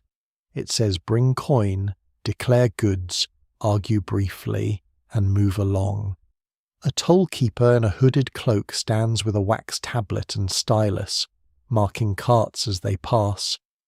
He looks at your bundle, your boots, the pilgrim's staff, and the dog. The dog looks back with the practised innocence of a creature carrying no taxable goods except fleas. Inside the gate, the town is alive with fair day motion. Merchants raise awnings in the square. Women set out baskets of eggs and onions. A man sells pilgrim badges from a board, tiny stamped saints and shells shining dull grey in the morning light. A spice seller opens a chest that releases smells so rich and strange pepper, cloves, cinnamon that half the passing crowd turns its head as if a warm country has briefly entered the street. Near the churchyard, a barber surgeon displays clean bowls, razors, and a jar of leeches with the pride of an artist. Some swear leeches draw out bad humours and ease swelling. Others swear they mostly prove that even illness can be made worse by enthusiasm. You move through the market with the pilgrim, carried by the slow current of bodies. Every stall has its own cry, every cart its own complaint. A wool merchant from the north argues about measure. A baker sells small loaves stamped with a cross. A woman offers charms of blue thread against the evil eye. A boy runs past with a tray of hot pies, pursued by a man who may be his master, or merely someone deeply interested in pies. The dog follows the boy until the crowd closes, then returns to you with the disappointed dignity of a failed hunter. By afternoon, the question of lodging returns, as it always does, patient as hunger. Fair days swell a town beyond its walls. Every upper room, stable loft, back chamber, bench, and respectable corner acquires a price. Beds become rare as honest dice. You and the pilgrim find an inn near the market square, but the host laughs softly before you finish asking. All proper beds are taken. The upper chamber holds 6 merchants, 4 packs of cloth, and 1 clerk who paid extra not to be near the window. The stable loft has room if you do not mind sharing with 2 drovers and hay that may be drier in legend than in fact. The host explains the fair rules while wiping cups with a cloth that has given up all ambition. A sleeper must pay before sunset. A place once bought may not be sold again unless the host takes his cut. No one may bring an unregistered companion into a rented bed, because fair knights breed tricks as easily as mud breeds flies. Men from the same company may share if they answer for one another. Strangers may be paired by the host, but any quarrel, theft, or ruined blanket brings a fine. Those who tell the tale never fully agree whether these rules come from town law, guild custom, or innkeepers discovering that confusion is less profitable when written down. You choose the stable loft. It is cheaper, warmer than the street, and honest about its flaws. The pilgrim chooses it too, saying that after charcoal smoke, hay and horse breath may feel almost courtly. The host marks your payment on a board, notched under the sign of the day's toll. Then he ties a little cord around your wrist, dyed brown, to show you have paid for straw. This custom, he says, stops guests from multiplying after dark. You glance at the cord and wonder how many medieval problems begin with a man saying, "Surely one more sleeper will not matter." The answer, judging by every court, inn, and household you have seen, is most of them. Before evening, you climb to the loft to inspect your place. It sits above the stable, reached by a ladder, with hay spread along the boards and a low opening that looks down on horses shifting below. Warm animal breath rises through the gaps. A lantern hangs from a beam, and beside it dangles a bunch of dried pennyroyal meant to discourage fleas. Some swear it works. The fleas, you suspect, consider it a seasonal decoration. As night settles over the fair, the market square below becomes a murmur of closing stalls, clinking cups, and distant laughter. The toll bell rings once more, then falls silent. In the loft, drovers arrange themselves by agreement and suspicion. Boots near their heads, purses under tunics, knives within reach, but peaceably hidden. You and the pilgrim take a strip of hay near the wall. The dog climbs the ladder after several failed attempts and great personal drama, then settles against your legs as if this were always the plan. You lie back while the horses breathe below, and the fair town hums beyond the stable door. Here the law of shared sleep is shaped by money and crowding a cord on the wrist, a notch on a board, a host's memory, a toll bell's warning, a scrap of hay claimed before another body can claim it. The market has turned even rest into trade, yet the old needs remain beneath it all: warmth, safety, a dry place, a little trust. You close your eyes, soot still in your cloak, bread from Marjorie in your bundle, and the faint sound of the fair folding itself into darkness around you. You wake in the stable loft with hay in your sleeve, horse breath rising warmly through the boards, and the toll bell already beginning its busy little complaint somewhere beyond the market square. Dawn has not fully entered the town, but fair days are greedy for light. Below you, hooves scrape. A groom curses softly at a stubborn buckle. One of the drovers climbs down the ladder with the caution of a man whose knees have filed a formal protest. The pilgrim beside you sits up with hay stuck to his hood like a small harvest, and for a moment he looks less like a holy traveller than a scarecrow considering repentance. The brown cord around your wrist is still there, proof that you paid for straw and did not simply bloom in the loft overnight like mildew. The host checks it when you descend, nodding as though you and your honesty have both passed inspection. The dog leaps down last, lands badly, recovers with dignity, and immediately behaves as if gravity has insulted him in private.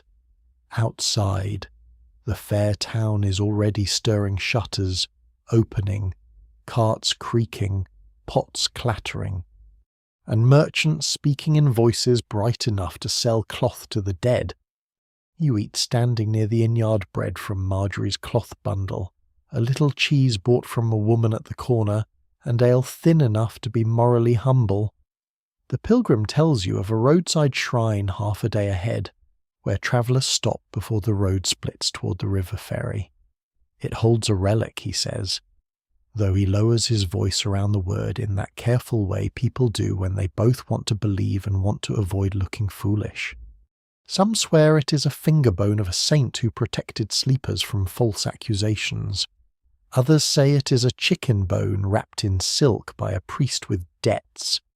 No one can quite agree whether miracles require certainty, or whether doubt is simply part of the fee. You leave the market town through the east gate after the toll-keeper examines the pilgrim's staff, your bundle, and the dog as if one of them might be hiding untaxed wool. The road beyond is quieter than the fair, and your ears seem to ring with the absence of bargaining. Fields open under a pale sky. Frost has retreated into ditches and shaded hedges. Crows lift from ploughed earth, black against the grey. The pilgrim walks steadily, his badge tapping faintly against his cloak. The dog ranges ahead, then returns, then ranges again, performing the ancient office of all road dogs, discovering nothing and reporting it with pride. By noon, you reach the shrine. It stands where 3 roads meet beside a winter-bare thorn tree and a low stone wall. A small chapel leans behind it, patched with mismatched stones, its roof mossy and damp. Strips of cloth hang from the thorn branches, faded blue, brown, and red, each tied for a pain, a prayer, a journey, or a bargain with heaven. A wooden box with an iron hasp sits inside the shrine niche, and above it hangs a painted panel of a gentle-faced saint holding what might be a candle, a bone, or a very thin loaf of bread. Medieval art, you are learning, often asks the viewer to bring charity and imagination in equal measure. An old keeper tends the place, a stooped woman named Isabel who wears a black hood and carries a ring of keys almost as grand as an innkeeper's. She greets the pilgrim by nodding to his badge, then looks at you, then at the dog. He may enter if he does not lick the saint, she says. This feels like a rule born from experience. Inside the chapel, beeswax and damp stone mingle with the scent of rushes and old wool. A single candle burns before the relic box. Isabel unlocks it for a small offering, and within lies a narrow bone wrapped in faded silk, set beside a bit of parchment so worn that even the letters seem sleepy. The pilgrim bows his head. You do the same, though your eyes cannot help noticing that the bone is very small and very difficult to identify, even now. It is hard to tell whether the power of the thing lies in what it truly is, what people need it to be, or the long line of cold hands that have reached toward it hoping not to be alone. Isabel tells you the shrine is favoured by travellers who must share shelter with strangers. They whisper vows here before entering crowded inns to keep honest hands, to respect another's blanket, to speak truth if questioned by mourning.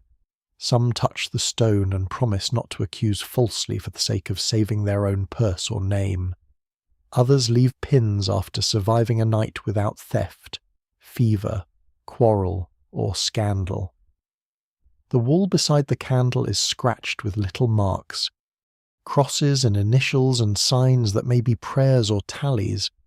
Those who tell the tale never fully agree whether the saint protects sleepers, exposes liars, or simply makes guilty people nervous enough to behave. A small group of travellers gathers as afternoon lowers 2 women carrying baskets of dried fish, a clerk with ink stains on his cuffs, a young man driving 3 pigs, and a widow with a bundle tied in linen. Rain begins again, first as a whisper, then as a cold, steady tapping on the chapel roof. The ferry road will be poor by dusk, Isabel says, and the chapel porch may shelter those who cannot go on. There is a loft in the keeper's house, but only for those who pay or carry sickness needing warmth. The porch is free. Free, in winter, is a word that always arrives wearing thin shoes. You settle under the chapel porch with the pilgrim and the others. Straw is brought out. Not much, but enough to lift bodies from the stone. Isabel lays down rules before the light fails. Women to the inner side, men nearer the open arch, bundles under heads, shoes kept close, no changing places after the candle is covered, and anyone who has made a vow before the relic had better remember that saints have longer reach than bailiffs. The clerk smiles at this as if he doubts it, then quietly moves his purse inside his tunic. You share Marjorie's remaining bread with the pilgrim and receive in return a strip of smoked fish from one of the basket women. The dog receives a fishtail and decides the shrine is holy beyond question. Rain curtains the road. The relic candle glows dimly through the chapel doorway, and the little bone rests in its box, trusted by some, doubted by others, watched by all.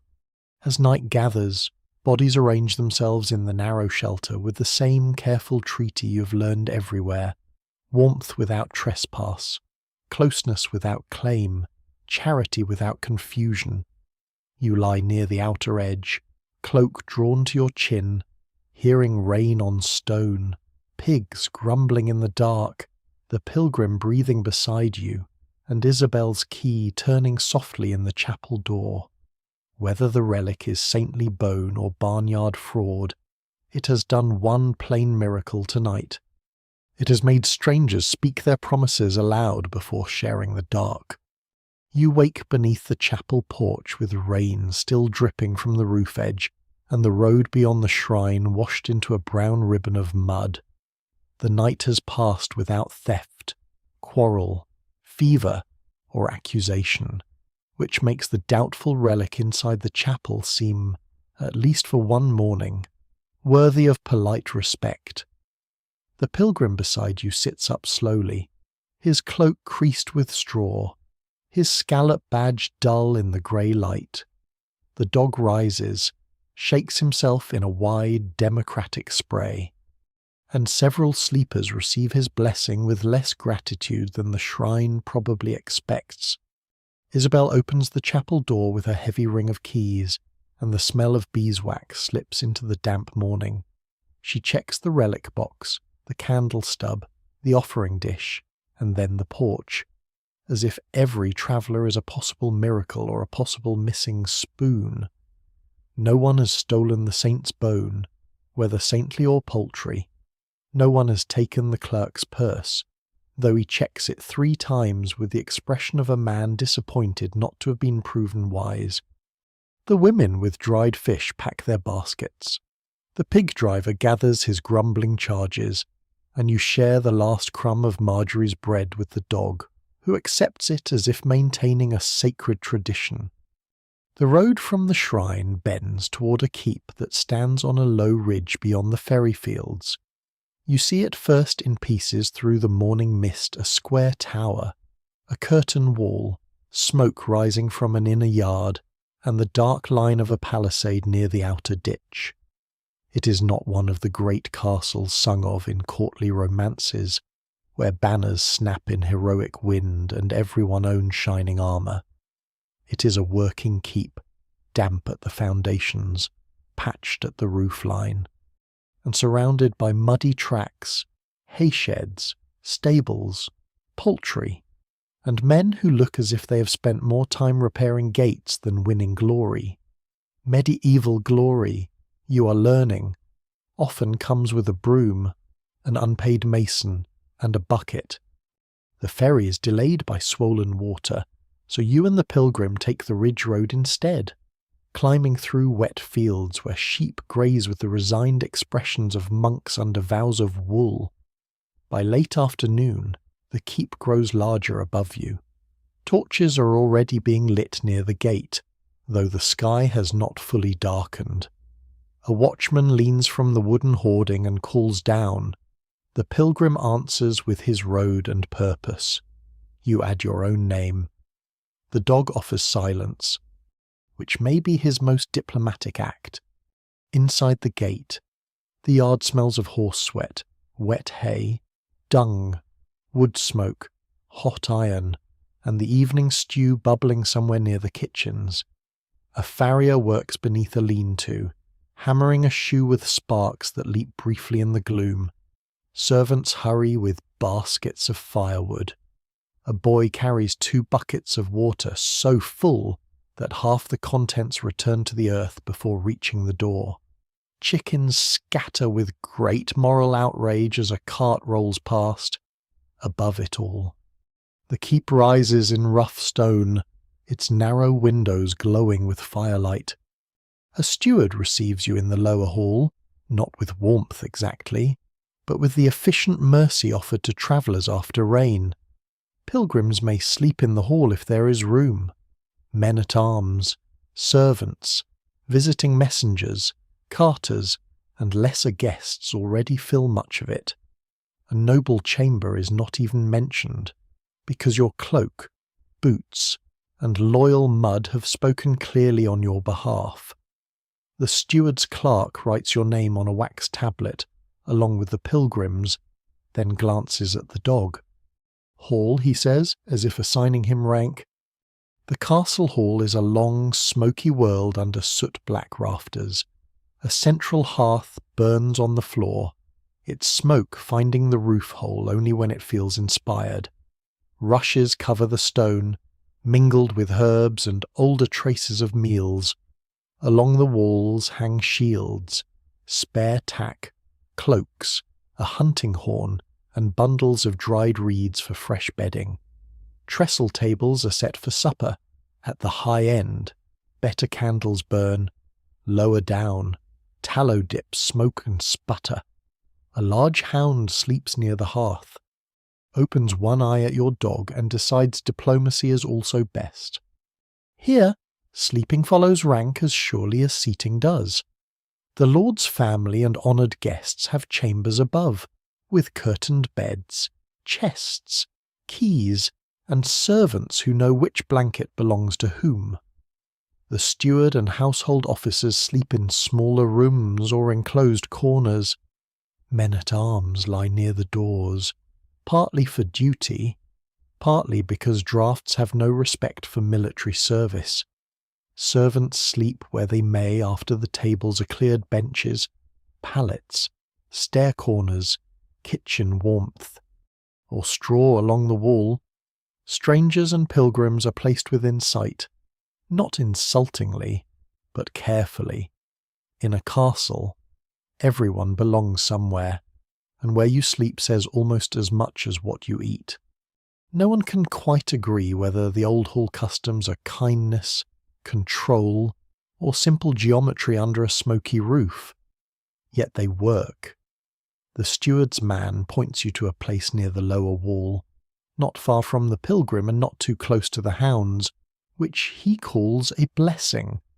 You are warned not to cross the rush line near the inner stair after the horn is blown for night. That stair leads to private chambers, stored linen, and household honour. 3 things medieval people guard with nearly equal suspicion. Supper is served on trenchers' thick pottage, coarse bread, a little smoked fish, onions, and ale carried in jugs along the benches. The hall softens as people eat. A guard tells a quiet tale of a man who once slept under the Lord's table, after drinking too deeply and woke wearing a lady's slipper on his belt, though those who tell the tale never fully agree whether he stole it, found it, or was decorated by enemies. A servant swears that placing bay leaves beneath a hall pallet keeps away mice. Another says it merely makes the mice hungry for better seasoned bedding. You smile into your cup, warmed by the low humour that travels well in cold places. As night settles, the tables are lifted and stacked. Fresh straw is spread along the lower hall. Blankets are handed out, counted, and watched. The castle dogs rearrange themselves with great authority, choosing the best places and thereby proving that rank is not only human. A guard near the door checks the bar. The steward's clerk carries away the wax tablet. Somewhere above, an iron key turns in a chamber lock. Somewhere outside, a watchman calls the hour into wet darkness. You lie down beneath your borrowed blanket, close enough to the hearth to feel warmth on one side and cold stone breathing on the other. The pilgrim rests nearby, his badge tucked safely beneath his cloak. Your dog curls against your legs, while the great hall hound sighs like an old lord giving permission to the night. Around you, servants, guards, carters, and guests settle under the rafters, each placed by rank, duty, trust, and draft direction. The bizarre laws of shared sleep become a whole castle order here. Broad and quiet as the hall itself, the high sleep high, the watchful sleep by doors, the weary sleep where straw is given, and all must keep their place until morning bells and breakfast smoke call the household back to motion. You wake in the castle hall to rain, striking the roof like 1,000 soft fingers drumming for entry. The hearth has sunk low, and smoke lies under the rafters in a blue-grey hush. Around you, the household still sleeps in its appointed layers, guards near the doors, servants along the walls, carters and pilgrims in the lower straw, dogs exactly where comfort most favours them. Your own dog has somehow pressed both paws against your ribs during the night, as if claiming legal ownership of your warmth.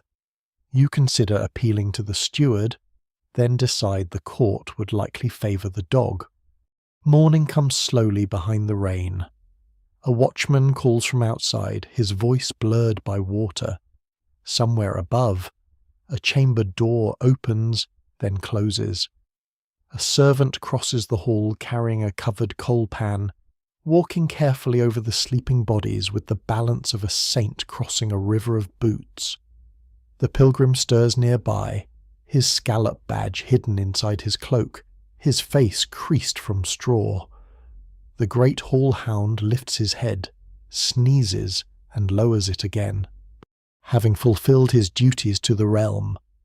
Then, just as bread and watered ale are being brought out, the rumour arrives. It begins near the inner stair, where two maids whisper beside a chest of folded cloth. It travels to the buttery door, gains a second version from a boy carrying jugs, and reaches the lower hall as a fully grown creature with teeth. A key is missing. Not just any key, but the smaller iron key to the side chamber where guest linens, spare pillows, and 2 better blankets were locked after last night's counting. By the time the news reaches your bench, someone has added that the chamber door was found unlatched. Someone else has added that a stranger was seen moving near the stair, and a third person has decided the whole matter smells of sorcery, because sorcery is often blamed when ordinary carelessness lacks grandeur. No one can quite agree whether the key was lost before Compline, after the watch horn during the rain, or during a servant's trip to fetch dry rushes. The steward comes down with his robe belted crookedly, which tells you the matter is serious enough to interrupt dignity.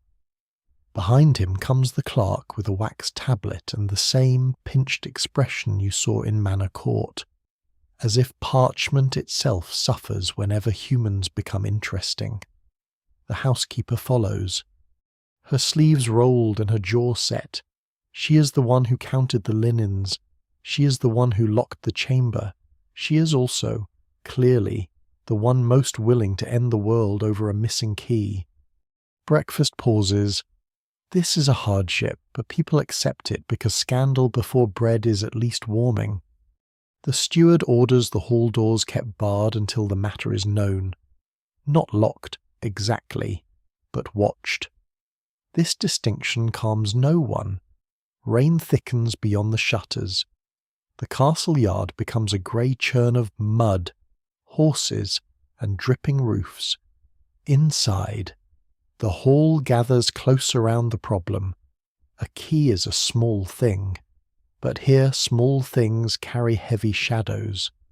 A key opens linen chests, guest chambers, storerooms, sometimes even the edge of a reputation. An unlocked sleeping chamber means someone may have wandered where they should not. A missing key means someone may do so again. The housekeeper declares that 2 blue-edged sheets are still folded. 3 pillows remain, 1 brown blanket is accounted for, and the finer striped blanket is gone. At this, the hall wakes completely. A stolen blanket is not merely theft. It is warmth removed from order. It is also, as the steward murmurs, a possible sign that someone meant to sleep where they were not assigned. which in a castle hall can become the sort of rumour that climbs stairs faster than smoke. Some swear that keeping an iron key beneath a mattress prevents false dreams from entering a room. Others say an iron key hung on a nail near the bed stops wandering spirits from opening the sleeper's mouth and stealing breath. Even now, it is hard to tell whether these old beliefs begin because iron is wholly against dark forces, or because people often lose keys and prefer to call storage a charm. Either way, the missing key now feels almost alive, as if it has slipped into the walls and begun listening. The steward questions the guards first. They slept near the main door and swear no one passed after the horn. The servants near the kitchen swear the same, though one admits going to the buttery for more ale after midnight because the rain made his bones ache. The housekeeper asks whether ale is now a remedy prescribed by physicians. He says it is cheaper than leeches. This earns a small laugh from the lower benches, quickly buried when she turns her face toward it. The clerk asks where each stranger slept. Your place is confirmed near the lower wall, beside the pilgrim and under the watchful oppression of 2 dogs. The pilgrim swears he did not move, except perhaps in spirit toward Jerusalem, which the clerk wisely does not record. A carter claims he slept deeply all night, but 3 men say he snored loudly enough to mark each hour better than the bells. This becomes useful evidence. Medieval justice, you realize, will use any tool available. Even a man's unfortunate nose. Then the steward's man finds wet rushes near the inner stair.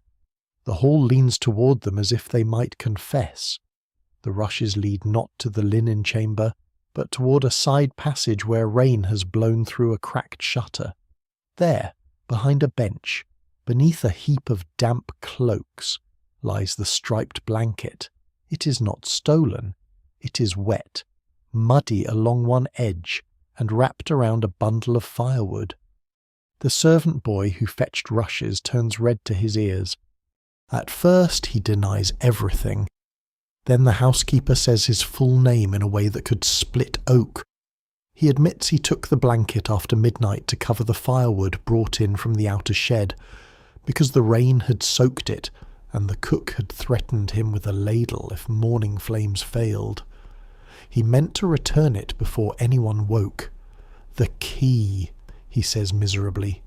He left on the nail after opening the chamber. Everyone turns to the nail. The key is not there. The hall grows still again. Then the dog at your feet rises, pads toward the great hound, and begins nosing beneath his sleeping flank. The great hound groans, offended by investigation. Beneath him, half hidden in the rushes, is the missing key, pressed into the straw where it must have fallen from the nail or from the boy's hurried hand. The great hound has slept on it all night with the calm authority of a creature guarding household order by accident. For a breath, no one speaks. Then the steward begins to laugh, quietly at first, then enough that the clerk's mouth twitches and even the housekeeper's fury bends into reluctant life. The boy is fined a small amount, less for theft than for stupidity, wetting good wool and making the hall miss breakfast. The blanket will be dried near the kitchen. The key is returned to the housekeeper, who wipes it on her apron as if cleansing it of foolishness. The dog receives a heel of bread for public service, and your own dog receives one too, likely for being nearby and looking employable. Rain continues all day, holding the castle in a grey bowl of water and stone. Travellers wait. Guards mend straps, servants shake out rushes.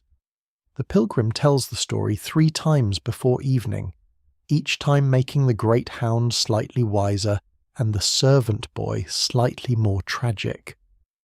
Those who tell the tale never fully agree how the key vanished, but by sunset everyone agrees that a locked chamber, a dry blanket, and an honest sleeping place are treasures easily underestimated until rain. Rumour and one careless boy disturb them. That night, when the hall is arranged again beneath the soot-black rafters, the steward's man repeats the rules with special care. No crossing the rush line, no borrowing household bedding, no touching keys, no moving after the horn unless fire, flood, or judgment day requires it. You lie down near the same wall, the same pilgrim, the same dogs, and the same slow breathing of the castle. The rain softens overhead. The recovered key hangs where all can see it, dark and iron in the candlelight. Sleep comes gently, guarded not by perfect law, but by habit, laughter, watchfulness, and the odd comfort of knowing that even confusion may be found in the rushes by morning. You wake to the hush that follows long rain. It is not silence, not truly, because a castle never falls silent while people and animals still breathe inside its walls. But the hard drumming on the roof has stopped, and in its place comes a softer morning water dripping from eaves, horses shifting in the yard, servants stirring ashes, the low murmur of men waking beneath shared blankets and remembered rules. The recovered key still hangs near the side passage, dark against the wood, where everyone may see it and understand that even iron can have a foolish night. Your cloak is smoky, your boots are stiff, and the straw has found clever ways to live inside your sleeves. The dog sleeps against your legs, heavy as a small oath, nearby. The pilgrim sits up and touches his scallop badge before he stands. The great hall hound remains by the hearth, honoured guardian of a lost keys, one ear folded inside out with no concern for dignity. A servant boy tiptoes past with a basket of kindling, glancing at the linen chamber as if it may accuse him again. The housekeeper watches from the buttery door. She says nothing, which feels more dangerous than speech. Breakfast is plain and welcome coarse bread, watered ale, a spoon of warm pottage, and a little smoked fish passed along a trencher. People eat with the quiet gratitude of those who have survived damp wool, rumour and authority before sunrise. The steward crosses the hall, pausing to remind a guard that the rush line near the inner stair is not decorative. The guard nods gravely. No one can quite agree whether lines made of old rushes have true legal force, but after yesterday's missing key, nobody seems eager to test them. By mid-morning, the road calls again. The pilgrim is bound toward the river ferry, the castle men toward chores, the servants toward mending the disorder left by guests, weather, and ordinary life. You gather your bundle and step into the yard, where puddles mirror the grey sky in broken pieces. The broken cartwheel, faithful as misfortune, leans beneath a shed now, waiting for repair that has become almost philosophical. The farrier's hammer rings once, then again, each note bright in the washed air. At the gate, the steward's clerk marks your departure on a wax tablet. He includes the pilgrim. He hesitates over the dog, then says, "Gone with traveller," which seems the most official recognition the animal has received. The dog wags his tail, perhaps satisfied by promotion. You pass beneath the arch and out onto the road, where mud grips at your boots as if the earth itself is reluctant to let anyone leave without a fee. The day is pale and cold. Mist lifts from the fields. Far behind you, the keep settles into its own rhythm bells, doors, keys, blankets, hearths, rank, duty, and smoke. Ahead, the road bends through hedges toward a low rise where an old oak stands beside a wayside cross. Strips of cloth flutter from its branches, faded by weather, each one a prayer or ache left in the wind. Some swear that tying cloth to a holy tree draws trouble out of the body. Others say it mostly proves that travellers dislike carrying wet rags. Even now, it's hard to tell whether belief works because heaven hears, because hearts soften, or because the road is easier when hope has a place to hang. You stop there with the pilgrim. He touches the cross. You rest one hand on the damp oak and feel the cold grain beneath your palm. The dog noses the roots, discovers no theology, and sits. For a while. No one speaks. After so many roofs, so many rules, so many shared pallets and counted blankets. The open road feels strangely spacious, almost too private. There is no innkeeper assigning edges, no monk counting pallets, no widow arranging bodies by trust, no bailiff counting pillows, no housekeeper guarding linen like treasure. Yet the customs travel with you, folded into memory like a blanket in a chest. You understand them now with a gentler eye. In this medieval world, a bed is never only a place to lie down. It is warmth in a winter house, honesty in a crowded inn, discipline in a monastery, charity in a hospital porch, rank in a castle hall, covenant at a wedding, suspicion in a gatehouse, and survival in a forest hut. It is cloth made by slow hands, straw hauled from lofts, keys trusted to belts, candles pinched before sleep, herbs tucked against fleas and spirits, prayers murmured into wool, and boundaries drawn so that closeness does not become harm. Those who tell the tale never fully agree whether the laws about sharing a bed were wise, strange, harsh, tender, or merely necessary. Perhaps they were all of these at once. Life here is crowded and cold. Privacy belongs to the wealthy, and even they must answer to servants, kin, priests, locks, and rumour. Most people sleep within hearing of others' parents beside children, apprentices near masters, pilgrims beside strangers, servants by doors, guards under cloaks, dogs under benches, old women near hearths. Night gathers everyone together, and custom becomes the soft wall between mercy and confusion. The pilgrim smiles faintly and says the next village may have a decent guest house if the ferry is kind. You both know what that means.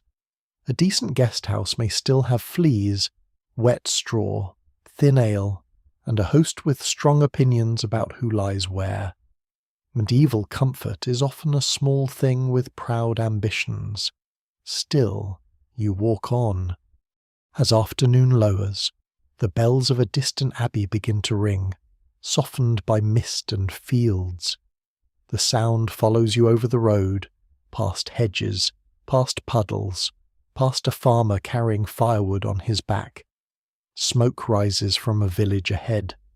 Somewhere there will be a hearth, a bowl of pottage, an oak door, an iron key, a blanket perhaps shared, perhaps counted, perhaps patched with blue thread. You feel the day settling into evening, and though the world remains damp, narrow, watchful, and strange, it is no longer unfamiliar. You've slept under its rules. You have warmed your hands at its fires. You have learned that even the oddest customs may be stitched from ordinary needs, warmth, safety, honour, and the deep human wish to wake without trouble. The road grows dimmer, the dog keeps close. The pilgrim's staff taps softly beside you. Ahead, one small window glows. The evening opens slowly, and the last of the road becomes soft beneath the mist. You walk toward the little glow without hurry, carrying only the quiet weight of the day behind you. The abbey bell fades, then returns, then fades again, as if the sound itself is growing sleepy in the fields. Smoke leans low over the thatch ahead. A shutter closes. Somewhere, a cow shifts in its stall, and a woman's voice calls someone in before the cold deepens. You come at last to a small hearth where the fire has been kept alive under ash. There is bread on a board, a wooden cup, a folded blanket, and rushes newly spread across the floor. The room is plain, but it is warm. The walls hold the day's last light for only a moment before candle flame takes its place. You sit. You breathe. The dog circles near the fire and settles with a sigh so complete it seems to finish the journey for both of you. Outside, the medieval world continues in its quiet way. Gates are barred, keys are hung on nails, monks rise for prayer, widows count blankets, innkeepers close ledgers, pilgrims tuck badges beneath cloaks. Somewhere, a suspicious monk checks one last pallet. Somewhere else, a bailiff, perhaps, dreams of pillows behaving themselves. But here, the night grows gentle, the fire lowers, the candle bends. The straw beneath you is dry enough, the blanket warm enough, the darkness kind enough. All the old rules, the strange laws, the whispered customs, and the careful boundaries soften into one simple comfort you are sheltered for now. The wind stays outside, the road can wait, the bells can fade into distance. You close your eyes as the hearth glows red beneath its ash, and the world becomes smaller, warmer, slower, until there is only breath, wool, firelight, and sleep.